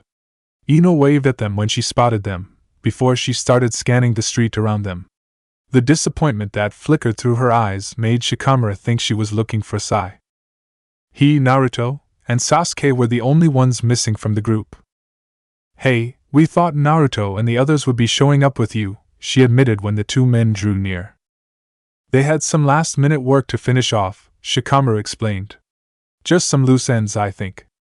He remembered how Naruto had come home the night before, and when he had asked her how her work with the Foundation had gone, she had groaned and dropped her head onto the dining table. She had waved him off when he asked if she wanted to talk, mumbling how old Granny planned to make an announcement, and Naruto really didn't want to think about it at that moment. The bulk of the work had been finished from what he could tell, but there was paperwork left to check before handing it over to the Hokage once the older woman had decided to make the information public. I visited Sasuke yesterday, and he seemed really unhappy with whatever was happening, Sakura piped up from beside Ino. She stood close to the blonde, distancing herself from Hinata and her team as much as possible. The team appeared to be in their own little conversation though, ignoring the pink-haired woman. I hope they aren't having to do too much. They really shouldn't be exhausting themselves. Shikamaru shook his head. Nah, Naruto isn't physically exhausted. I felt more of an emotional exhaustion that passed once it was finished. Kind of like pulling off a bandage. He noticed the two women frown at him. What? What do you mean you felt it? Ino asked, tilting her head. Through the chakra link, Shikamaru elaborated, only to watch the frown on the two women deepen. You and Naruto have a chakra link? Sakura breathed. How? When? How strong is it? I don't know, and I don't know the difference between a weak one and a strong one. My guess is it's strong since it's probably how Naruto put her chakra cloak back on you and how she encased you in a chakra sphere during the pain fight, but I always thought chakra links took ages to form. Ino turned to Sakura, who nodded in confirmation. How do you even know about links? Choji asked the women. Yeah, I didn't even know about them until Naruto pointed ours out. I just thought she made sure I could feel her chakra. Romance novels, both women answered as though it was obvious. It's a common trope in ninja romances. Two ninjas care about each other so much they create a link and can feel each other's pain. Sakura sighed. Ino and I used to argue over which of us would get a link, since they are pretty uncommon.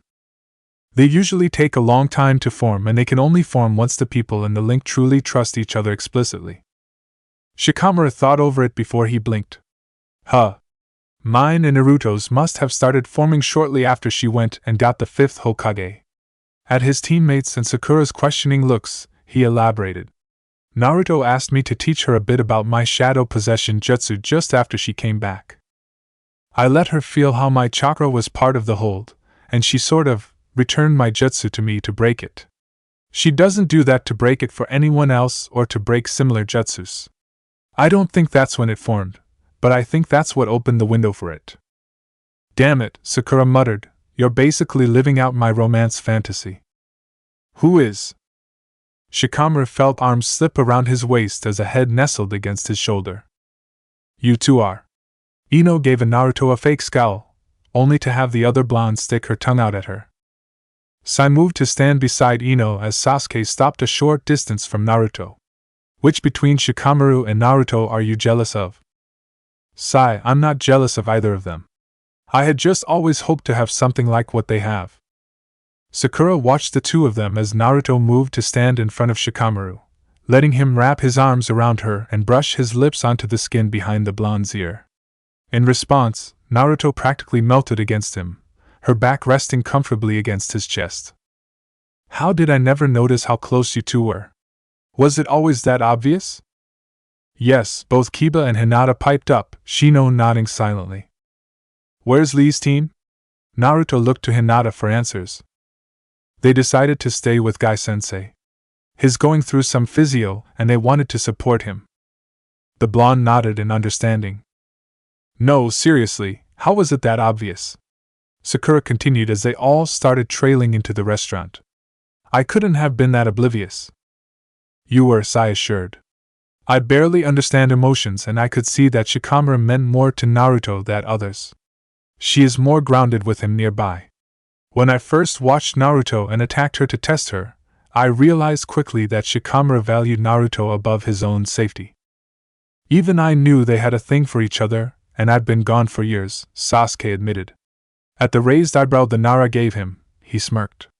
I knew Naruto liked you for a while, but I knew it was returned the day she fought Gaara and you cleaned her bloody knuckles after carrying her to the hospital. Even back then they liked each other? Sakura looked around the group, as though expecting someone to say they were all joking. I've known since the academy, Choji added, clearly not minding making Sakura feel worse. At least I knew about Shikamaru's feelings. Same. Everyone looked at Kiba in surprise. When you were teaching Naruto how to read, I almost walked in on that, but one look at your face made me turn back around until I smelt Choji's presence.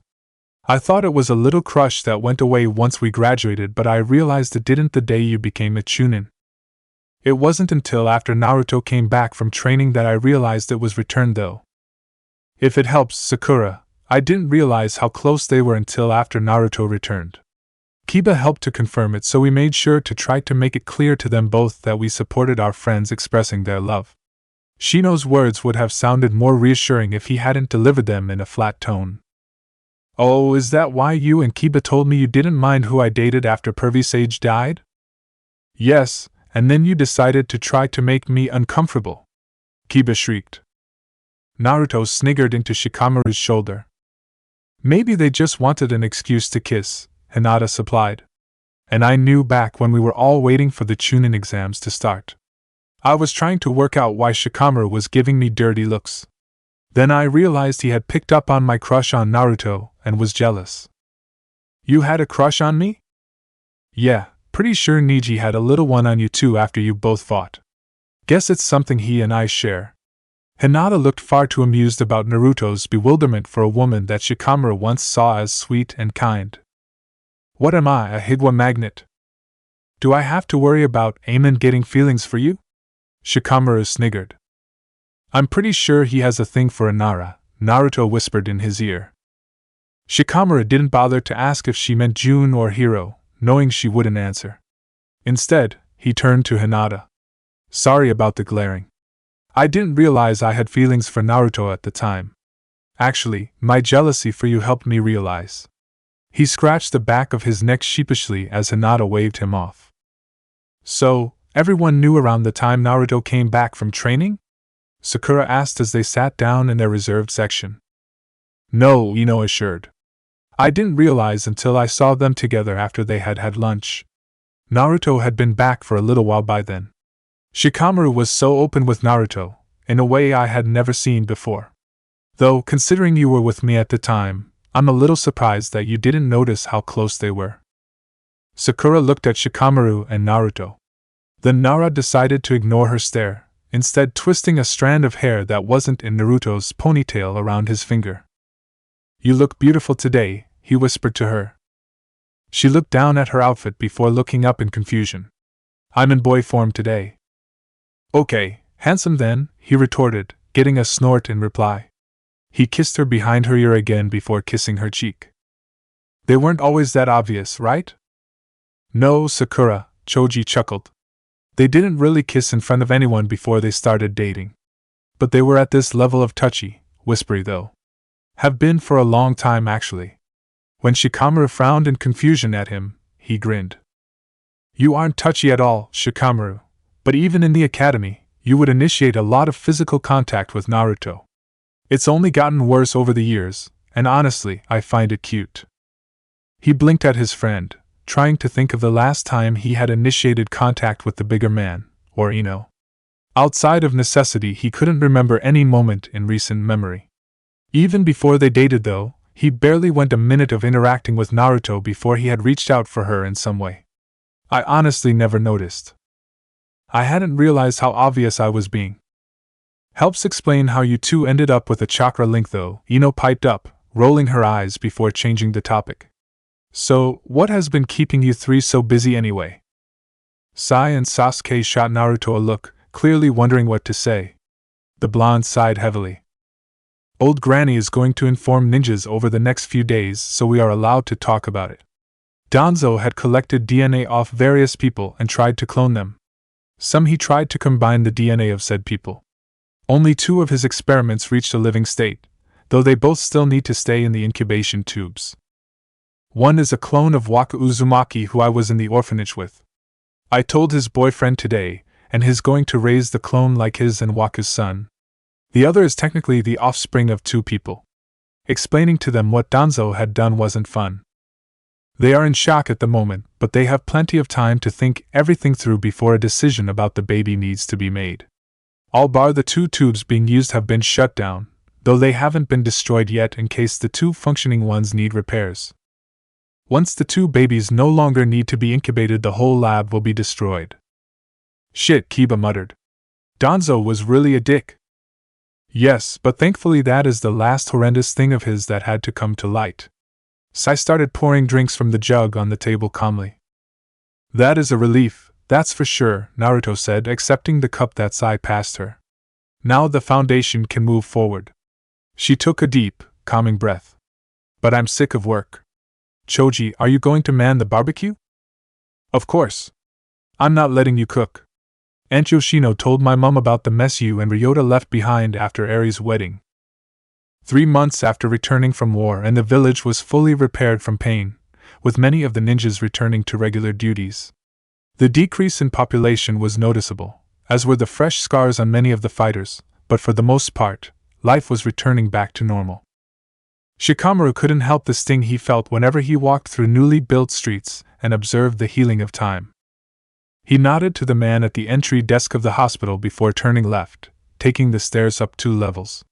The 5th door on the main hall had been somber since Inoichi's discharge. No matter how many visitors the room had, it was always dreary.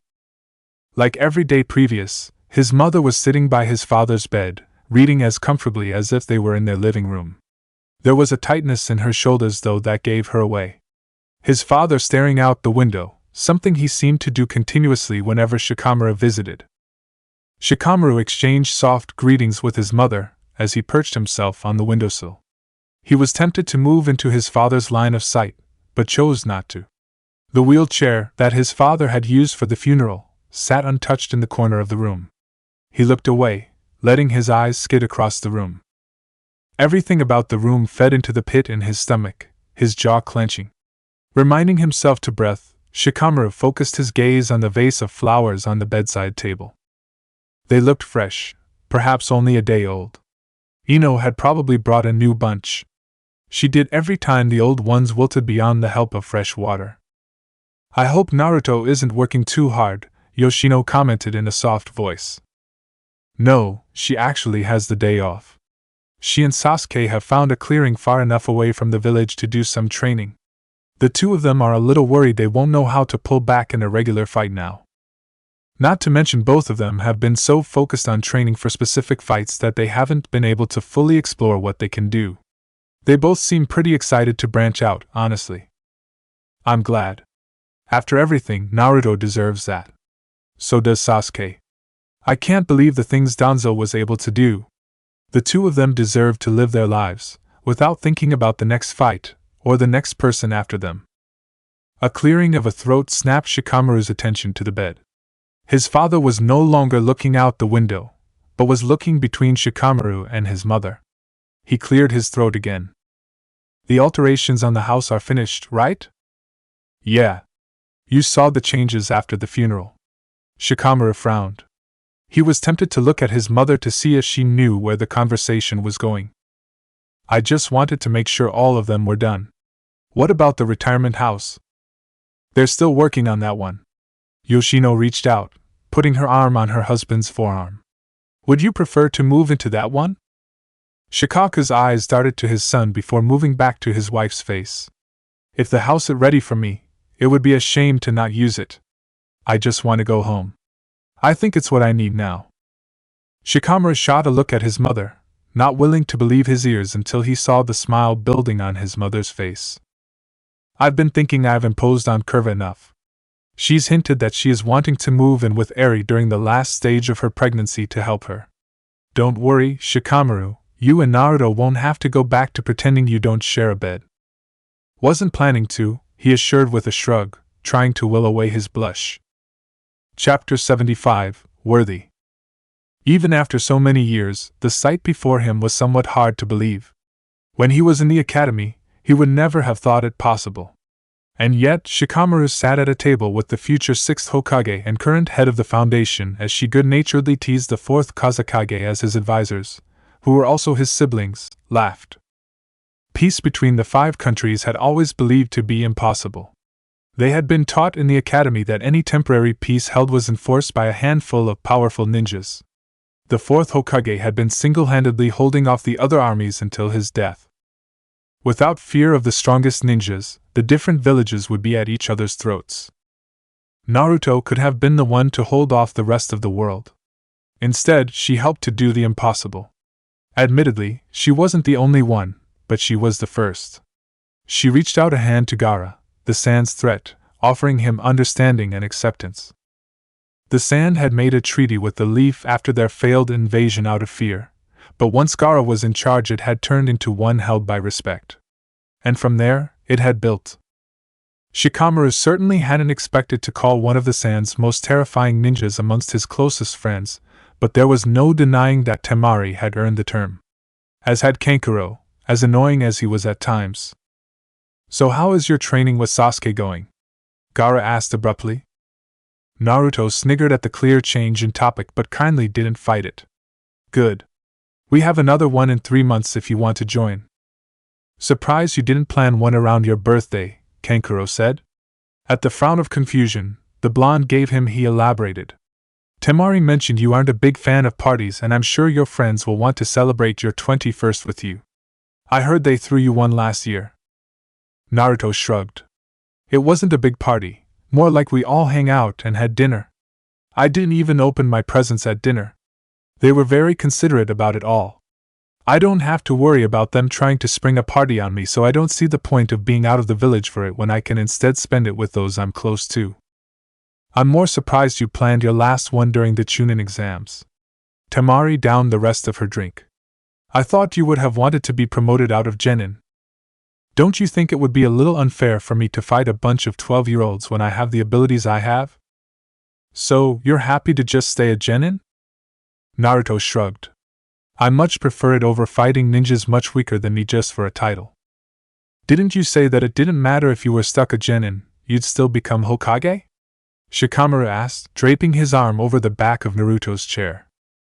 She laughed again. I forgot about that.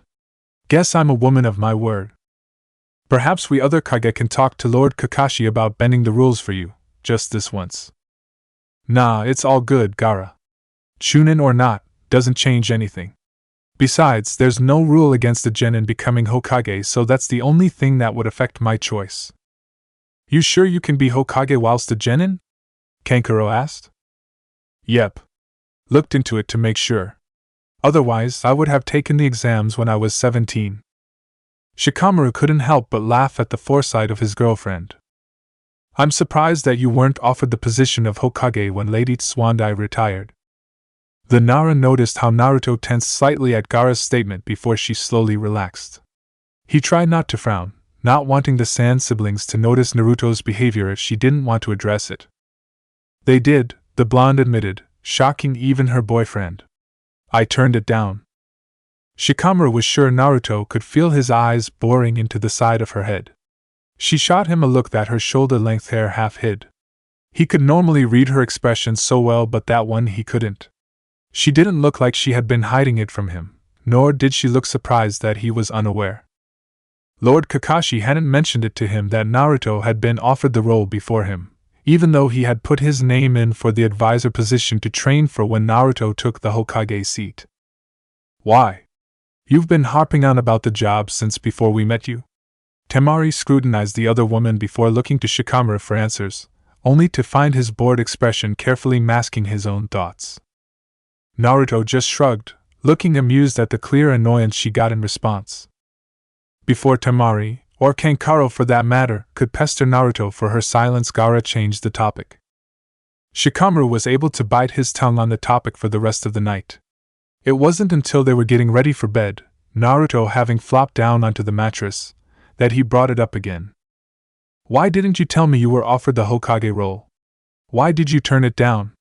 He shot a look at her over his shoulder before pulling his shirt off and tossing it at the hamper. Naruto blew at her fringe where it was poking her in the eye. Figured you would have heard or realized they considered me. As for why, 'cause I didn't want it. Shikamaru spun to face Naruto. What? Not at the moment, she added. I've known for a while that if I became Hokage too soon, I'll always put others' wants before anything else. I wanted a chance to build myself a life before I dedicated such a large part of myself to the village. She turned her head to look more fully at Shikamaru. I've got time. I don't have to choose between what I have here and what I want for my future. Sitting down on the bed, he thought over her answer. So you turned it down, for us? You can have both now, I'm here for you. I know. Naruto smiled at him, taking his hand. I didn't do it for us, I did it for me. I wanted to devote my time to us, to enjoying this before adding more. I want to build a life with you before becoming Hokage, whatever that life entails. It was my choice. It's what I wanted, for myself, and I didn't want anyone worrying about my choice, which is why I didn't mention it. Kakashi-sensei knows I still want the role one day, when I'm ready, and as much as he didn't want the job, he's willing to hold it for me for now. He let her words sink in before he nodded. All right. As long as you're happy, I'll support you. The question of when Naruto was hoping to eventually take the title almost left his mouth before he realized that it was possible that she didn't have actual personal goals to tick off, but it was also possible she had no idea when she would feel ready. Just knew she would. If she wanted him to know, or even knew herself, she would voice it.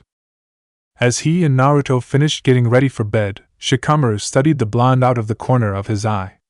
As he laid down with her in his arms, he focused on keeping his breath calm.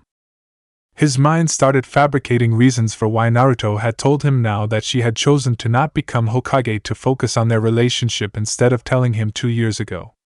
He had to keep reminding himself that she had no reason to question the clan meeting he had called for the week prior.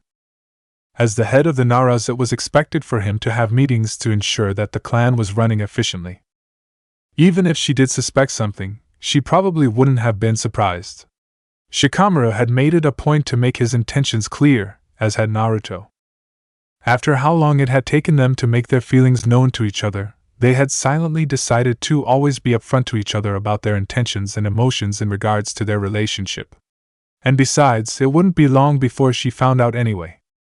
Ryota's words as they left the meeting ran through his head again, as they had since his cousin spoke them. Make it worthy, or don't even bother. Easy for him to say. How did he make something good enough? He had felt confident that once the meeting was sorted and he had the clan's approval, it would be easy to create a plan. But no, with Ryota's words, his mind went blank. Would anything he could think of be worthy? He blinked, then he blinked again, harder. What he saw didn't change. He contemplated rubbing his eyes to see if that helped as one of the figures in front of him chuckled. Naruto, he called, am I hallucinating? The blonde walked up behind him from the kitchen, chewing on a biscuit. She looked over his shoulder. Huh? What's going on? Are you two going to let us in? Shikamaru's father asked, his amusement still clear in his voice. Not sure if this is going to be funny or horrible, Naruto declared, walking off into the lounge room. Shikamaru shrugged, moving out of the way to allow his father to roll his wheelchair past, followed by his mother, and lastly, Sakura, looking somewhat sheepish. He followed the trio into the sitting room, finding Naruto trying to look relaxed on the 3-seater couch. Sitting next to her, he put his hand on her knee, giving a gentle squeeze. So, which one is it? Horrible or funny? Naruto asked, ruffling her hair. Although she sounded casual, Shikamaru could hear the well-hidden strain. Neither? Sakura said, shooting an uncertain look at the Nara parents. Shikamaru looked to his father, expecting he would take over the conversation. Instead, it was his mother. Naruto, Sakura has been working with Sasuke recently, were you aware? When the blonde shook her head, Yoshino went on. Kurama told Sasuke that when he attacked you with the Chidori as 13-year-olds that it opened the wounds on your lungs caused by the jutsu. It allowed Kurama to heal them. Sasuke mentioned that to Sakura. Yoshino looked over at the pink-haired girl, giving her an opening which she took with hesitancy. Sasuke and I started wondering if we could do something of a less volatile nature to help heal the scar tissue on women like the children of iron. We obviously didn't want to use the Chidori, so Sasuke educated me on its nature so I could develop a healing jutsu which would work. He was fairly certain he had stopped breathing. He knew Naruto had. The sounds of her breaths had vanished, and Shikamaru could feel the muscles in her leg and the arm pressed against his were wound tight. Looking between the three faces, he wondered if he was truly allowed to hope. His mother picked up on the question he was practically shouting with his gaze. What you need to know is that it is only just entering its test phase, she told them softly. Already? Naruto breathed. Sakura gave her a small smile. We've been working on this for 3 years. Kuruma told Sasuke shortly after everything settled from the war. So, Shikamaru started slowly, you want Naruto to sign up for the tests? No, Sakura yelped, shooting a look at Yoshino for help. I've signed up. His mother's words made his brain pause. You want another child? Shikaku chuckled, shooting a look at his wife. Neither of you are explaining well. He turned to the couple on the couch. No, your mother doesn't want another child. Enko has also signed up. But she doesn't want kids. Naruto frowned at the three in front of her. She looked only a few minutes away from blowing up in confused frustration. Why would she sign up, and why haven't I heard about this already if you are already taking volunteers? They didn't tell you because you want kids. Shikaku leveled Naruto with a steady gaze. It was decided by the healers involved and the therapists of the women affected that they would reach out to those who were less concerned about having children. This is an experiment. It might not work, and giving you, and others like you, that hope only for it to fail feels too cruel. So, the volunteers are all those who are going to be alright if it fails. The procedures will be hard enough without wanting it to work so badly. They signed up for someone else. His father reaching out to take his mother's hand made Shikamaru look at her, realizing what she had done. Mum? He whispered. You can't be surprised. You're my baby, I'll do anything to make you happy. And Naruto, Yoshino smiled at Naruto, reaching across the gap between armchair and couch to take the blonde's hand. It took you calling me out on my prejudice to make me wake up to myself, and I'm sorry for that. You don't need to apologize, or do this for forgiveness. You were easily one of the kindest out of those who didn't like me. You wanted your son to be safe. I get that. I'm not doing this for forgiveness. I'm doing this because you deserve to be happy. And I'm one of the few who has faced the jutsu and still had a child. Sakura says that's important. I can examine Mrs. Nara to perhaps narrow down the level of scarring that needs to be removed to give women a chance to conceive. There is medical help to boost chances, so if I can just get it so those things can actually have an opportunity to work, that'll be something. Sakura took a deep breath. But you have to understand, this could take years before we know if it works, and it might never work. This is a bit of a long shot, and the only reason I've been given the chance to do this is because Lady Tsunade and Lord Kakashi-sensei have backed me on it. I didn't want you to hear it from someone else and get your hopes up. Once we have answers, you'll be the first person I tell, but please, remember that it might not work. Naruto nodded slowly before looking at Shikamaru. He gave her a small smile before drawing her into his arms and kissing her cheek. If it fails, nothing changes for us, he reminds her in a whisper. He held her tighter when his words made her release a shaky breath as she sank into his embrace. He had meant it when he said nothing changed for them. Even during the limbo of the medical trials, nothing changed. It didn't matter if it worked or not, he still needed to think of a plan worthy of Naruto. Considering he had known and observed the blonde for almost all their lives, Shikamaru felt that it shouldn't have been so difficult to think of something. He had thought of making a reservation at Ichiraka, but that was too simple. They went there so often, regularly with their friends, so it wasn't even their spot. He could have used Naruto's old apartment, but Konohamaru lived there now and the decor showed that. It didn't feel like Naruto's, and later his, apartment. There was one spot that was entirely theirs, the clearing in the forest, but every time he thought it would be perfect, his cousin's words resounded in his mind. What was worthy when it came to Naruto? Shikamaru doubted he was, so how could he plan something that was good enough for her? She was the woman who helped create peace, the one who turned the tide of battle, who fought a god and won. He jumped when he felt a hand drop heavily onto his shoulder. Looking up, he found Ino raising an eyebrow at him, and Choji giving him a questioning look as he lifted his hand from Shikamaru. "Why aren't you lying down, staring at the sky?" Ino asked with an exasperated lilt to her voice. With a sigh, Shikamaru told them what had been occupying his mind. "I'm glad you got permission," Ino smiled at him, "though I'm not surprised. Your clan would be stupid to not agree." "Well, if any of them had disagreed, I'm pretty sure they knew nothing would change from how it is now. I just wouldn't have a headache from trying to come up with ideas." "How are you possibly struggling with this?" "You know Naruto." Choji laughed. "She's the same loudmouth, bright girl who created a sexy jutsu for attention, and who turned Iraka-sensei's face every color under the sun." He sniggered at Choji's words only to pause. "I'm an idiot. I've been thinking about what the village would think was worthy of Naruto. I wanted them to know I did right by her. But it's Naruto, not the village hero. I have an idea, something the Naruto we grew up with deserves. But I might need your help. I just need some time first to smooth out the ideas." He knew that Naruto usually stumbled home after her week-long training with Sasuke and members of the Foundation and slept for 12 hours after greeting him. Even though she could rest before doing the full-day journey home, she never did. It was perhaps the only predictable thing about her, and Shikamaru was thankful for that. Looking back over the plans he had made, he tried to swallow around the lump in his throat. He knew that planning things in detail would be a hindrance, it would be harder to adapt, but part of him wanted to anyway for his own peace of mind. Perhaps if he had every small part planned, he could control the outcome. But he knew he couldn't. Naruto's chakra flared in the distance. Her signal that she was about 30 minutes out. Shikamaru quickly gathered his papers, putting them in his desk drawer. Naruto would be traveling through the Nara forest to get home. She had taken to flaring her chakra to let him know she wasn't far, in the hope he would be home when she arrived. It was something she started after she had nearly collapsed in the streets trying to see him at the Hokage Tower. He had had a good chuckle at her as he had practically carried her home, detouring just long enough to order delivery from Ichiroku Ramen. It had arrived literally as they had stepped over the threshold of the Nara main house.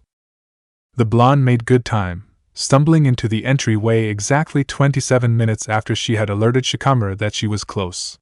He watched her take a deep breath. Her stomach grumbled loudly, probably in response to the smell of waiting dinner.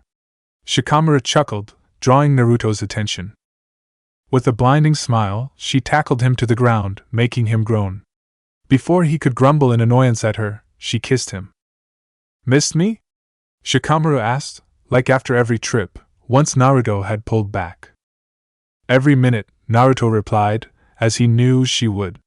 She jumped up, dragging her boyfriend to his feet. "I'm starving. And probably only minutes away from crashing for the night. I've got enough energy to spend some time with you."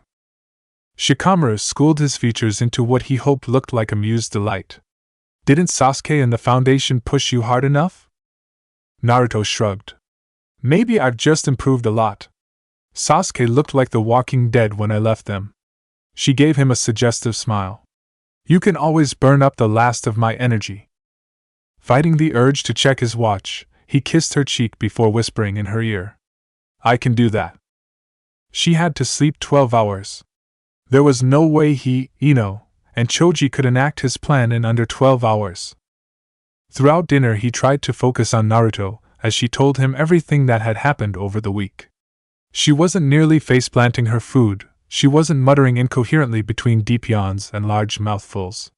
Would she even sleep 5 hours? How was he to sneak out of bed without her wondering why he was giving up sleep? He racked his mind for a believable excuse that wouldn't have Naruto trying to stay up until he returned home. Besides, he doubted he could sleep now. He was too wound up and he had slept most of the day, so he would have energy throughout the night. If they stuck to his plan, they could get everything done in 11 hours, with that last one to allow for any setbacks. But he hadn't ever thought of this one. After the last bite of food, Naruto slumped back in her chair, yawning widely. "I'm exhausted." Shikamaru picked up their plates, turning towards the sink to hide his face. I thought you still had a bit of energy. Only a little, and just for you. So, you still need your 12 hours, he asked, trying to not sound eager. Maybe not 12, but definitely a full night for sure. Shikamaru shot a look at the clock. It was 10 p.m. now. A full night for Naruto meant she would be up around 7 am, 9 hours. To ensure it wasn't all for nothing, he would have to do the biggest task first. He had wanted to leave it for last. If Naruto saw that step before he was done with the others, everything would be over, the plan would be a bust. But perhaps it was better Naruto knew the plan unfinished than him having to explain. If she saw all the other steps and possibly the last one half done, it would be worse. That final part was what made the entire thing Naruto. He found Ino and Choji just inside the Yamanaka estate. Choji was stomping his feet to get blood moving again after jumping up at Shikamaru's approach. Ino looked like she was seconds away from squealing in frustrated excitement before she caught herself. What took you so long? You were meant to be here by 10:30. We're over an hour behind. Ino hissed at him as he stopped before them. Naruto wasn't nearly unconscious when she got home. I left her as she was going to sleep, but I had to tell her I had clan stuff to talk to you two about. I don't know how long she'll sleep, so we're going to have to change the plan around. Shikamaru sighed, rubbing his face. I'm going to do the painting first. Will you two be able to handle the boards alone? We should be fine. Choji can carry 5 at least. It'll be time consuming though, especially since we have to be quiet and hope no one sees us. It's the flowers that'll take most of the time. Even if you're done and can help us, we'll be rushing. We should start at the end, that way if we don't get it all done it'll at least still look good at the end. We need them to reach just before here. Any less and we'll have to think of a way to hide the paint. But we need those boards up. I've already talked to the guards on duty tonight, so we won't have a problem with them, just anyone who shouldn't be up. Shikamaru squared his shoulders. All right. Let's get as much done as possible. If we fall too far behind, I'll try to think of something, but for now we'll stick to the altered plan. Thank you, both of you. His teammates nodded to him before they gathered their necessary supplies and separated. He was halfway through the most important step when he got busted. It was somewhat to be expected. He was in plain view of the tower, and the offensively bright paint cut through the blackness of the night. The torch he had attached to his belt probably didn't help. Even so, he didn't stop what he was doing as the 6th Hokage appeared beside him. Kakashi-sensei took one look before turning his eyes onto the Nara leader. Shikamaru slowly turned his head to meet his gaze with a blank, defiant one of his own. How can I help? With that one sentence, Shikamaru's panic over time restraint was lifted. Kakashi-sensei sent out Umbu members to wake up as many ninjas as possible not on mandatory rest. He wisely instructed them to not wake anyone within a certain radius of the Nara estate in case Naruto sensed it in her sleep, or they were noisy. From there, some civilians also woke from the movement of so many people. After seeing Shikamaru's painting, they started helping too without being asked. With the help of the people of the village, he was able to have the orange barriers erected much quicker, creating a tunnel from the Nara estate to the designated location. Getting them up so close to the estate without Naruto being completely exhausted would have been a challenge if Kakashi-sensei hadn't ordered Umbu members to do it. As long as Ryota was able to get Naruto into the tunnel, it would work. The fact that it was an open top, though high-sided, would ensure her comfort whilst blocking her view. The top had a net with sunflowers woven through. There was enough space between flowers to allow easy glimpses of the sky whilst deterring Naruto from jumping onto a rooftop and stopping her from seeing the end. The orange walls circled around the clearing Shikamaru had picked out, the netting stopping at the tunnel's exit. The area was normally for formal ceremonies held by the Hokage, and he had been concerned people would walk through it whilst he waited for the blonde before so many had decided to help. Now the clearing was filled with potted sunflowers. Ino and her mother officially had none left from their most recent harvest. Shikamaru had been a little concerned about how long it was going to take to pay off the bill, only to find as he went to pay the first installment that it had been paid in full. When he had looked bewilderedly at the group of people marching in and out of the store, collecting bouquets of sunflowers, an old lady smiled at him. "Save your money, dear, it's the least we can do for Naruto." He barely managed to stumble out a thanks before Choji and Ino came running up. As Choji gave a puff of exhaustion and rubbed his shoulder, Ino spoke up. "AI just found us. Ryota sent her. Naruto's awake. He said he can stall her for a little bit, but get ready." Halfway through, she had decided to fix his hair for him, putting it into the half updo that Naruto liked. "You look good." "Thanks, Ino." Looking at his watch, he sent a silent thank you out to everyone who helped them. It was 7:28 a.m. Even with the help, they had gone over time. His original plan hadn't had the boards circling the clearing, since he didn't think he would have been able to get away with it. Iruka-sensei had been the one to suggest it, with Kakashi-sensei backing up the idea, giving him permission to essentially cut the village in half with the structure they had built. "Once I'm in position, can you send word to Ryota to stop distracting Naruto and instead get her in the tunnel?" Once Ino nodded, Shikamaru dashed off for his spot, patting his pockets in a panic. He sighed in relief and tried to calm his nerves when he felt the last key item waiting ready. His heart felt like it was pounding hard enough to rattle his body apart. Smoothing out his shirt, he looked around for the item he was meant to be holding. He found the orange rose with a nearby bundle of sunflowers.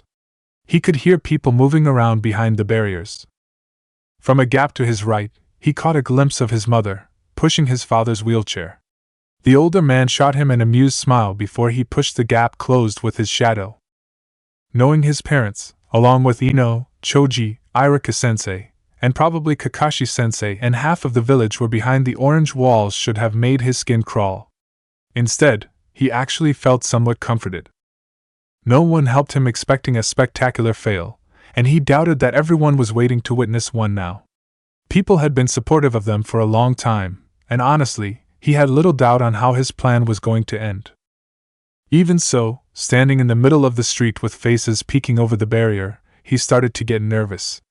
He spotted Ino as she appeared over the top, probably on Choji's shoulders. When she gave him a thumbs up, his throat constricted, realizing Naruto had entered the tunnel. It wouldn't be long at all before she appeared at the end. That's when he realized he hadn't thought what to actually say. He looked over his shoulder at the Hokage faces, hoping they would be enough. There was no time to think of anything though, as Naruto rounded the corner, entering the last corridor before the clearing, looking confused. She looked at him questioningly but also with eagerness. As she stepped out into the open air, her gaze is caught by the neon colors adorning the Hokage faces. Her eyes widened and her jaw dropped as she read the graffiti. "Naruto, will you marry me?" She stumbled forward, staring up at the rock above. With each silent step she took, Shikamaru's heart hammered painfully in his chest.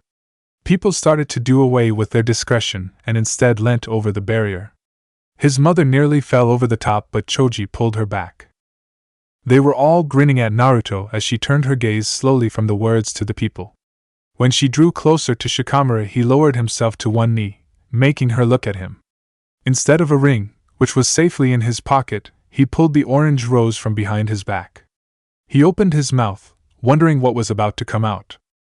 "Naruto, you are literally the most unpredictable, illogical, loud, brash, and impulsive person I know, and honestly I can't decide which one of those things I love more. No one in the village took the time to notice how amazing you were when you needed it the most. I swear I will live my life trying to make that up to you. It's my Nindo." Shikamaru watched tears roll down Naruto's stunned face. Unfortunately for him, she had yet to morph her expression from shocked into anything he could use to know her answer. "I know I don't deserve you, so if you say no, I will understand," Shikamaru promised, his throat tightening. Naruto shook her head, covering her face with her hands. She gave a short laugh before wiping at her tears. "And people call me an idiot. You did all this for me?" "Yes." "You got everyone to help for me?" "Well," Shikamaru stood, walking closer and holding the rose out for Naruto to take. "I got busted defacing the Hokage monument, and Kakashi-sensei asked to help. From there, it kind of just grew into the village all helping. They all wanted you to have a proposal you deserve, just like I do." He pulled out the ring and held it between them. It was a simple band with a fire opal in the middle, with green and orange sapphires either side making a wave pattern off the opal, like two fish circling the sun. He had paid extra to have the ring custom made by his distant cousin. He was just lucky said cousin remembered Naruto's necklace. So, this is the part where the woman tends to either says yes or breaks the guy's heart, no pressure. Shikamaru smiled when Naruto snorted. You honestly think I'll reject you?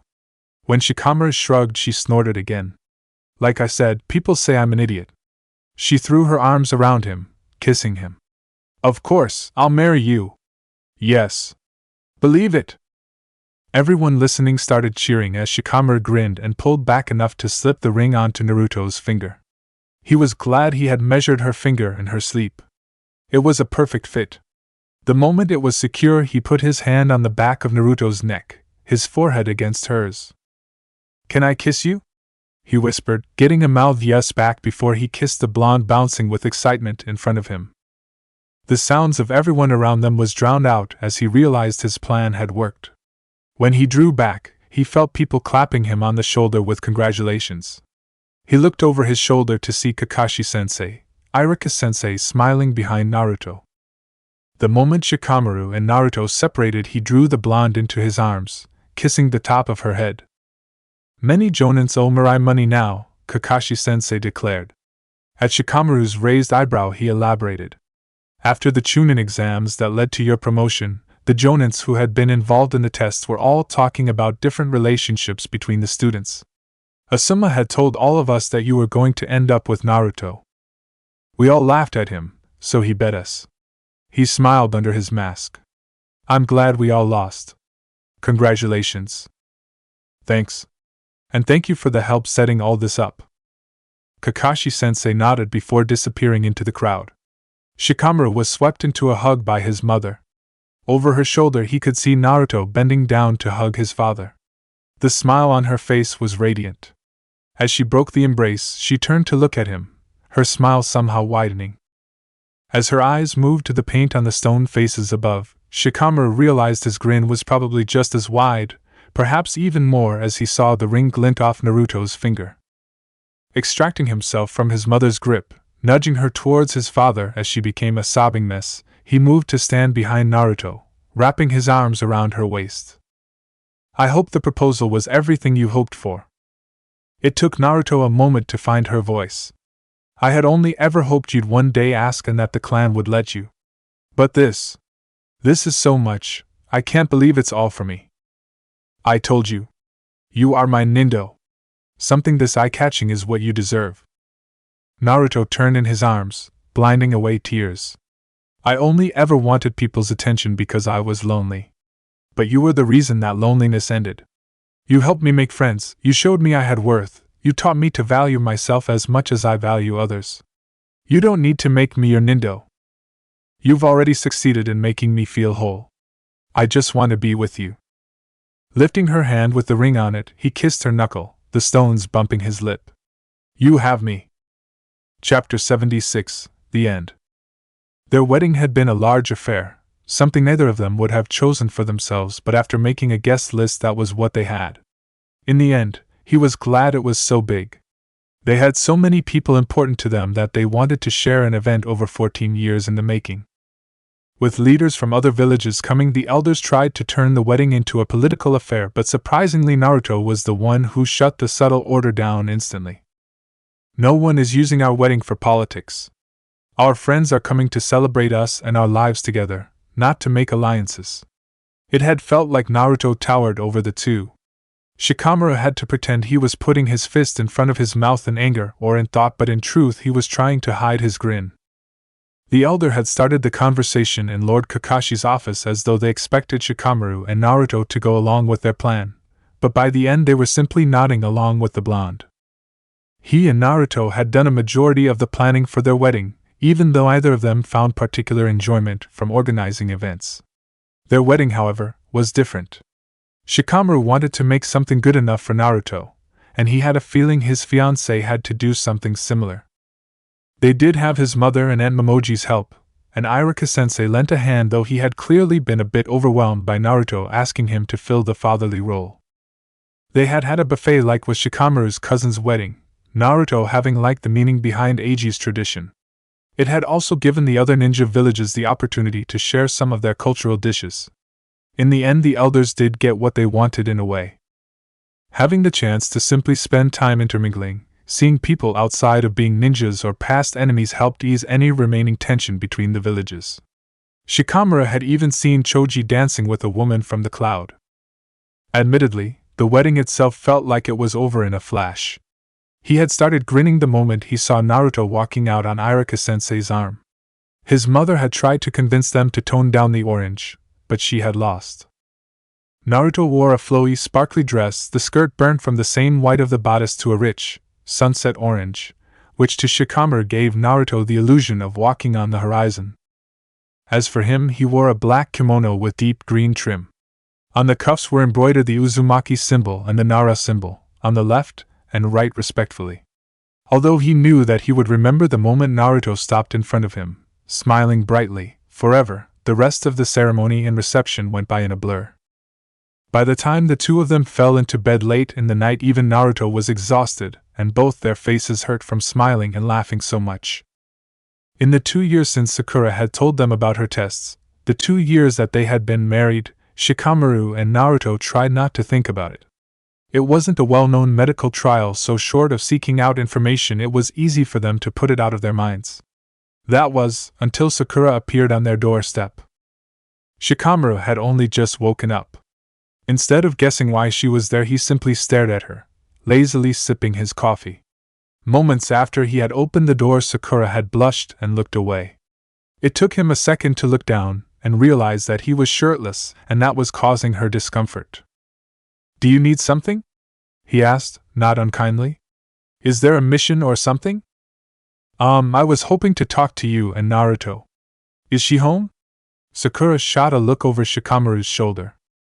He turned to the interior of the house, raising his voice. "Naruto, Sakura wants to talk to us." He waved the pink-haired girl in, shooting over his shoulder that he was going to fetch a shirt.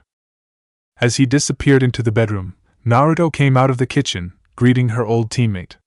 Once he was fully dressed, he joined Naruto on the couch facing Sakura, waiting to see why she was there. "So I need you to listen to all of what I have to say," she started, looking nervous. "I've worked out how to heal the damage done to women who were children of iron." Shikamaru felt Naruto freeze next to him. Silently, he put his hand on her knee. His heart was starting to race, the pounding filling his ears. "Please listen. Naruto, I can heal the others, as long as the damage isn't too extensive, but you, it's a bit more difficult." "Because of the extent? Kurama can compensate for that." "Well, that's actually the problem. Because of Kurama you can't be sedated. Your body works through any sedative too quickly. Lady Tsunade gave me all the information she had. By the looks of it, Kurama can't even stop it. Your body just does it. The only way to heal your injuries is if you remain conscious. We could probably give you something to numb some of the pain, but you would be awake." Naruto gave a shuddered breath. "So I'd feel it? The whole time?" After a second of hesitation, Sakura nodded. "The meds I can give you to take away a lot of the pain won't last long enough to undo all the damage if I was to do it myself. However, Sasuke's Chidori is actually more precise than any scalpel. And since you'll be awake, so will Kurama, so he can help heal you. Your surgery will be different to the others." "Wait, so Sasuke will be cutting Naruto open with one of the strongest attacks in existence?" Shikamaru asked, forcing himself to stay seated as Sakura nodded. He looked at Naruto, noticing how pale she was. There was a slight tremor to her hand as she covered Shikamaru's that was still on her knee. "Naruto, it's your choice, but I don't think you should put yourself through that." With a shaky exhale, Naruto started addressing the floor. I can't go through that again. I wish I could, I really do. Being awake doesn't even bother me, but the pain. Sorry." Shikamaru drew her to him.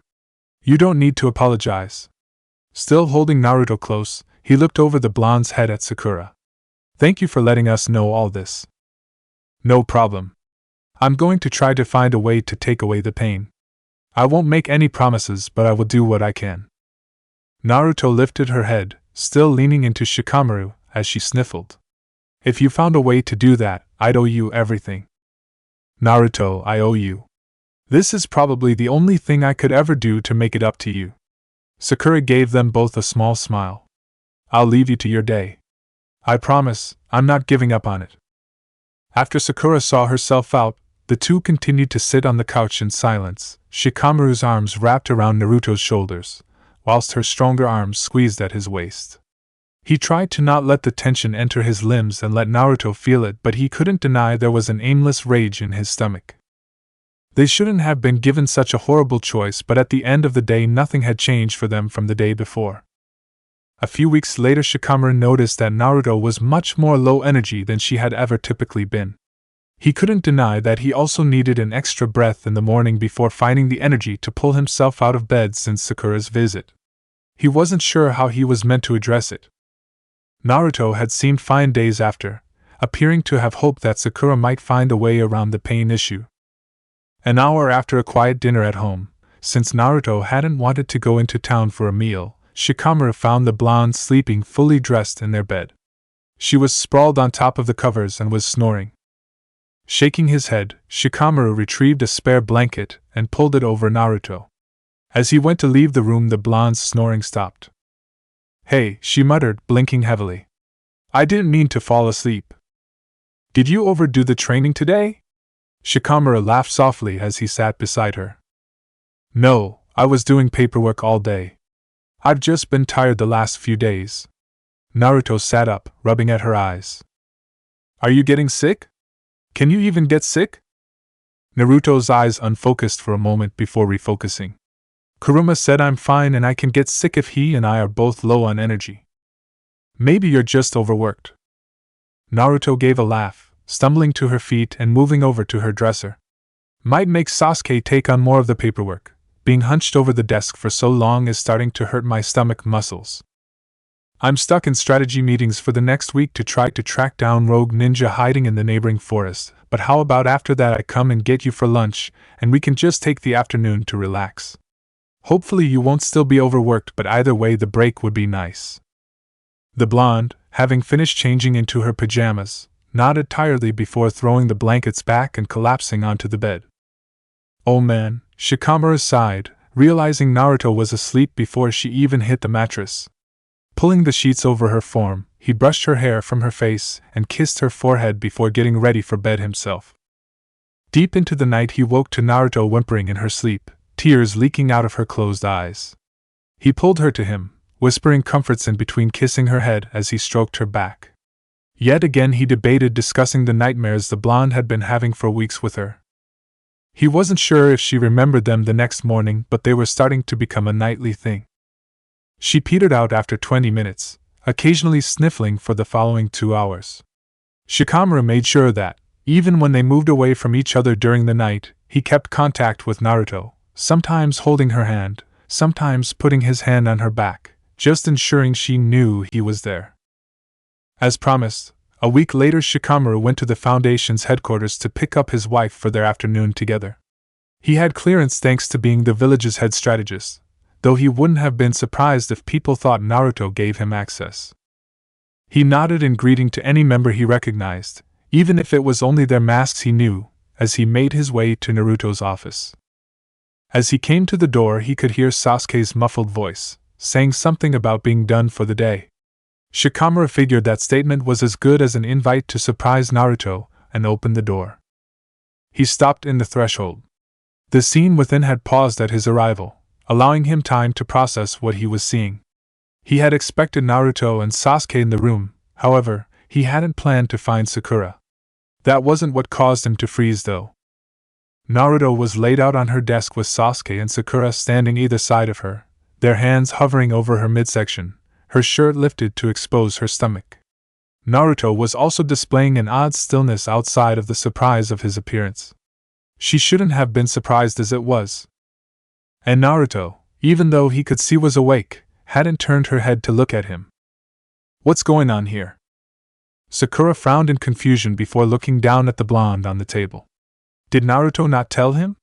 If not, we can't tell you, Shikamaru. Naruto? He walked further into the room, noticing how Sasuke tensed. He ignored the other man to instead watch the blonde slowly sit up. Naruto didn't need to turn her head for him to know something was wrong. When red eyes met his brown, he frowned with suspicion. Kuruma, why are you controlling Naruto's body? Kuruma shrugged. Just wanted to stretch my legs. Shikamaru frowned at the fox in his wife's skin. Naruto's body was standing tensely, leaning heavily on the desk whilst trying to look casual. Put Naruto back in control. Nah, not in the mood. Kuruma, Sakura piped up, it's best Naruto explain. She gets to decide how much she tells anyone on the subject. It was unmistakable. Kuruma and Sasuke shared a glance. It was quick, Shikamaru almost missed it, but it was there. She doesn't know what's happening here at all, Sakura, Shikamaru stated, watching for the flash of guilt from the fox and the Uchiha. Kuruma, bring her out now. With a heavy sigh, Kuruma closed his red eyes. Naruto's knees buckled, Shikamaru reached out with his shadows to steady her. He went to let her go as blue eyes opened only for Naruto to slump more heavily into his grip, her hand going to her abdomen. Was something's wrong? Was I attacked? Naruto looked around in a panic, confusion growing on her face. You're alright, Sakura assures. We don't normally let you surface so early. Kuruma usually deals with the pain first, so you only have some tiredness left. What? Naruto snapped, looking at Shikamaru and Sasuke for answers. What's going on? Sakura's face fell. You really don't know. Next moment she turned and charged at Sasuke, punching him through a wall. You knew, didn't you? That's why you did most of the talking, so I wouldn't realize Kuruma was in charge. We had to. Sasuke yelled as he shook the rubble off. It's what she wants, but she's afraid of the pain. Kuruma is willing to go through the pain for her. We owe Naruto this. It's not your choice to make. Sakura screeched, a vein throbbing in her forehead. Hey! The two stopped to turn to Shikamaru and Naruto, the former's grumbling voice cutting through their rage. Answers, now! Sakura sighed, moving over to Naruto. May I heal some of the pain whilst I explain? Kuruma will probably be healing you too, but it'll help. Naruto gave a hesitant nod, letting Shikamaru help her into a chair. We've been healing the damage to your uterus. Sasuke wisely stayed at a distance at that confession. I thought it couldn't be done unless I was conscious. Technically, it couldn't be done cause your body won't let sedative work, Sasuke muttered. But you don't have to be the one conscious. Shikamaru felt Naruto still in his arms. So, Sakura was performing surgery on me whilst Kuruma was in control? Naruto hissed. Not quite. To ensure that we targeting the areas in a clean, precise way that Kuruma and I could heal properly, Sasuke had been using the Chidori. I mentioned it to you when I visited. Kuruma informed us of how he was able to heal lung damage after Sasuke used the Chidori on you. Sakura took a deep breath, stepping back from Naruto. We've been doing these sessions for a few weeks. I'm really sorry, Naruto. I thought you had agreed to it all.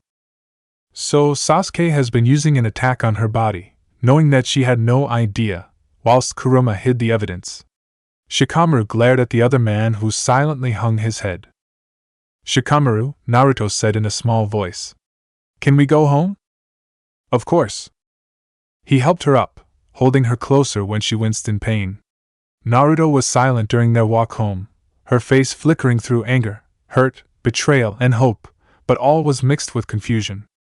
Shikamaru himself couldn't get past the knowledge that Kuruma, who had always protected Naruto, had taken control of her body so that Sasuke could use an attack on her that he had used before to try to kill her. When they reached their house, Naruto went around to the back. As she stood on the porch, staring at the lawn, chakra flowed out of her, manifesting into Kuruma in a smaller, more manageable form than he had in the war. Why didn't you tell me? I knew you wouldn't let me suffer the pain in your place. And we knew it might not work and didn't want to get your hopes up. Instead of replying, Naruto turned sharply, walking inside. With one last look at the fox, Shikamaru followed the blonde inside. He found her in their bedroom, sitting on the bed staring at a spot on the floor. Are you alright? I don't know. I don't even know what I feel about all this. When Shikamaru sat next to her and pulled her close, Naruto sniffled, tears welling in her eyes. I wanted to be healed and didn't want the pain, but this… I don't know how I should feel. She turned her gaze onto him, her eyes wide. How would you feel if you were me? Shikamaru blinked at her question before trying to imagine having lived through everything Naruto had. He couldn't just think about what Sasuke and Kuruma had done to her, he had to think about why it needed to be done, which led him to think about why she was hated as a child and put in an orphanage. Naruto had been used as a cage. Even if her father had been well-intended, she had been mistreated, abused, and starved because of it. It had led to the pain that had made her infertile and was why she couldn't undergo the surgery that would possibly reverse it. He sighed heavily. Violated. Naruto gasped. Yes. I don't care if they thought they were doing me a favor, it's my body. I get to decide. She jumped up, pacing with her arms wrapped around her abdomen. And there, of all areas, I get to decide what happens. Did they forget how I got the scar tissue, or did they just not care? The way she spat the words made Shikamaru flinch. Standing slowly, he reached out for Naruto's hands, prying them from her stomach before pulling her into his embrace. The woman pressed her torso flush against his. In response, he wrapped his arms low around her back, feeling Naruto's relieved sigh. They had no right. No matter their intentions, they had no right. Naruto paused. What about if it worked? Doesn't change the fact that they screwed up. Shikamaru kissed her forehead. I can't believe I'm about to say this about Sasuke, but I think after some time you should consider talking to him and Kuruma about what they did. I don't think they meant harm, they just didn't think through how you'd feel. After some hesitation, Naruto nodded against his chest. Eventually they moved to laying on the bed. Naruto curled into Shikamaru. The Nara kept his arm over his wife's hips, noticing the way she tensed whenever he moved his arm even slightly. He was more than fine with giving her the barrier she needed. They strayed like that for hours, Naruto managing to doze at one point. It was late afternoon when Shikamaru went rigid with a thought. Naruto, they've been healing you for a few weeks. Doesn't that mean there's a chance that you're able to be pregnant now? I guess. Your mom was able to have you with only a little healing. Yeah, but my thought was more on the fact that we don't use protection. Before we do anything, we should probably find out if you're pregnant first. Naruto sat up sharply. I would know, right? And I'm not sure I want to know how much they've healed me. What about all of this was for nothing? They did this to me, and we got nothing in return. Shikamaru rubbed Naruto's back comfortingly as he thought. How about we go talk to Sakura? She wasn't in on the lie, and we'll tell her we don't want to know our chances yet, just if you're pregnant. You can work out what you want to do later. If you want to find out if there's a chance, or not down the road, that's your choice. Slowly, Naruto nodded before standing up. Let's go now. I'm not having this on my mind. He followed his wife out the back door where she walked past Kuruma without looking at him. I'm still not talking to you, she declared before the fox disappeared into her form. Just as they were rounding the house, Naruto paused. Should I go to Eiji instead? He's my main healer now. No matter how much he keeps it to himself, letting anyone else know risks it getting out. I don't want the clan to find out and misunderstand what's going on. Do you feel comfortable seeing Sakura? Yeah, besides, she already knows what happened. I don't feel like explaining it. They found Sakura in her office at the hospital, looking over some paperwork. When they came in, she instantly jumped to her feet. Naruto, hi, are you okay? I'm so sorry for everything. I was stupid for not checking you wanted it. Shikamaru held up a hand, stopping her rambling. Naruto's tanned face had taken on an ashy appearance with the reminder. Sakura, we get you were tricked. Right now you need to listen. Is there a chance that Naruto could have conceived during the weeks you've been doing the treatments? Well, Kuruma and Sasuke were the ones mostly focusing on. She looked at Naruto, who flinched, knowing the words her old teammate had been about to say, seeing the damage. I monitored vitals, helped Kuruma heal what they had worked on that day, and I was to check for more finer damage when we're done, things that Kuruma missed or was unable to heal. That was when I was to see if Naruto's fertility had been mended. At least this all explains why I've been tired and it's felt like my stomach muscles have been tight and aching. It's probably why you've also been having nightmares. The way his words made Naruto look down let him know that she remembered them more than he thought she had. I don't want to know how much you've changed me, Naruto declared. I'm not ready to know the odds. After everything, hearing we went from 0% to 4% would be too much to handle right now. It wouldn't be worth it. I just want you to find out if I'm pregnant or not. Alright, though if I don't find out your chances, I advise you use contraception of some sort until you're ready. Although, I'm sure you already have that covered. We don't, Naruto corrected. Shikamaru coughed to hide his chuckle. The uncomfortable squirm Sakura gave had been exactly what Naruto was after. Come into my examination room. I promise to not check how much scar tissue is left, or if it still affects your fertility, but I will have to check that you're healing well. The process was cut short today, understandably so. As Naruto laid on the examination table, Shikamaru held her hand. He said nothing about her death grip, choosing to ignore how his bones ground together under her strength. Truthfully, if Naruto wasn't so overwhelmingly more powerful than him, she would have felt how tight his grip was in return. Sakura's hands hovered over the space between Naruto's hips. Shikamaru studied the pinkhead's face for any minuet change. He reminded himself, and out loud reminded Naruto, to breath as minutes felt like they stretched to the ends of time. And for every agonizing second, Sakura gave nothing away. Finally, she sighed, the glowing disappearing from her hands as she dropped her arms to her sides. You're not pregnant. I made a thorough search.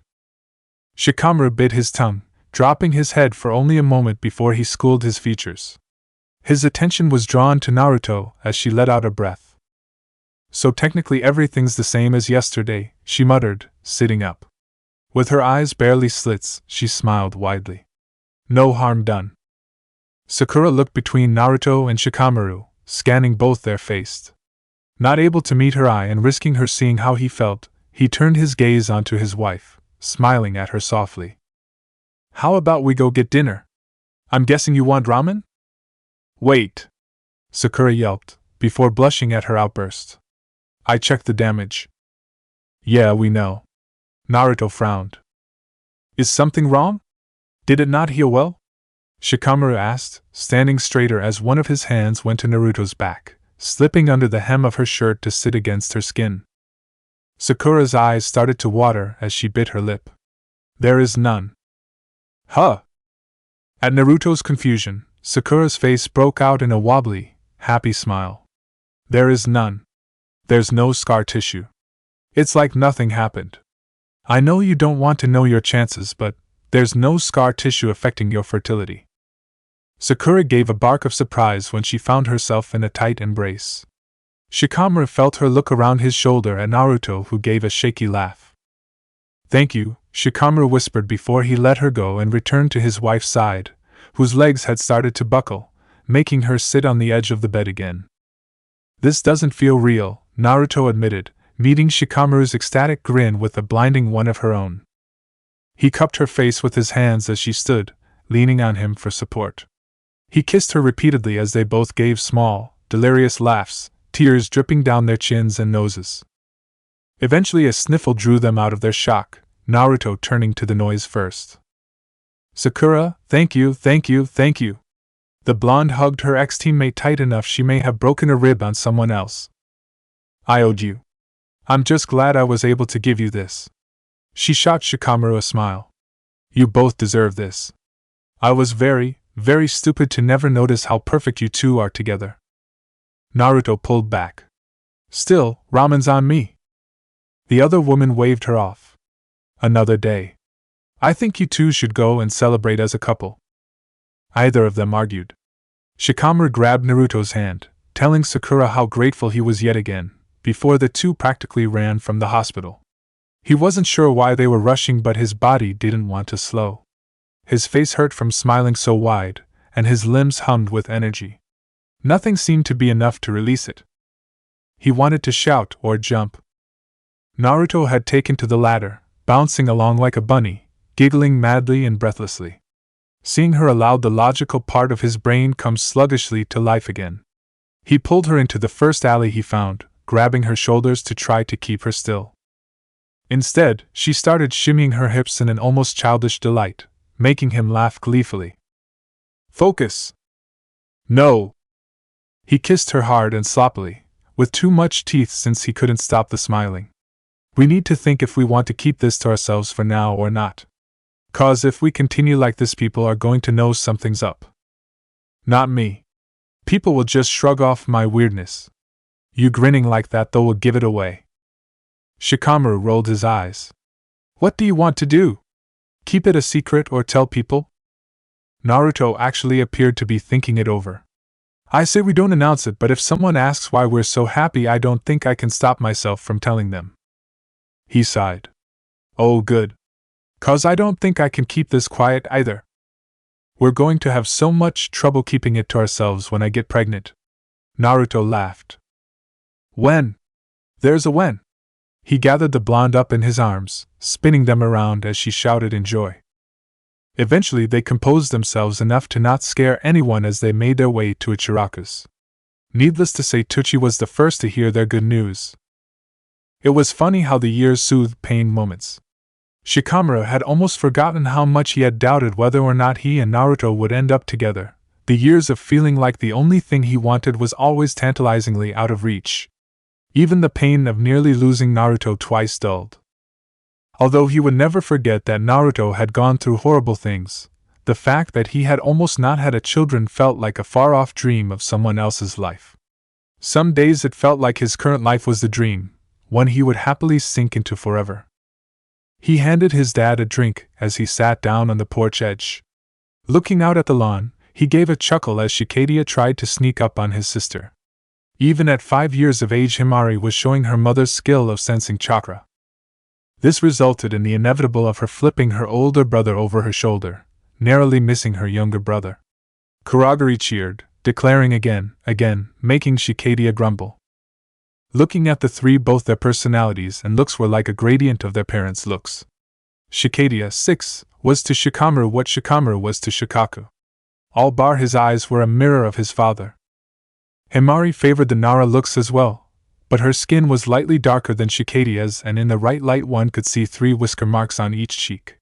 Kurogiri, at 3, was the first of their children to have not only their mother's eyes but her hair, though in a darker hue of blonde. He also had obvious whisker marks. His face was longer than his mother's and he was tall for his age, but he definitely favored the Uzumaki side.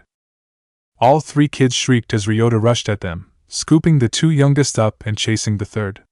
A small sound beside him drew Shikamaru's attention away. Looking down, he found his youngest had crawled out of the playroom behind him and was now clapping, staring at his siblings. Have you taught yourself to clap? He asked, smiling down at the 7-month-old. The round little face lit up, realizing his dad was paying him attention. He clapped faster, almost smacking himself in the face in the process. Shikamaru and his father laughed as Shikamaru picked up his son. Good job, Takebi.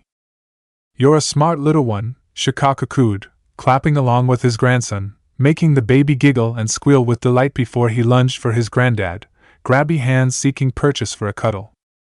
Takebi was almost identical to Naruto, the hair, face, whiskers, skin color, even his eyes.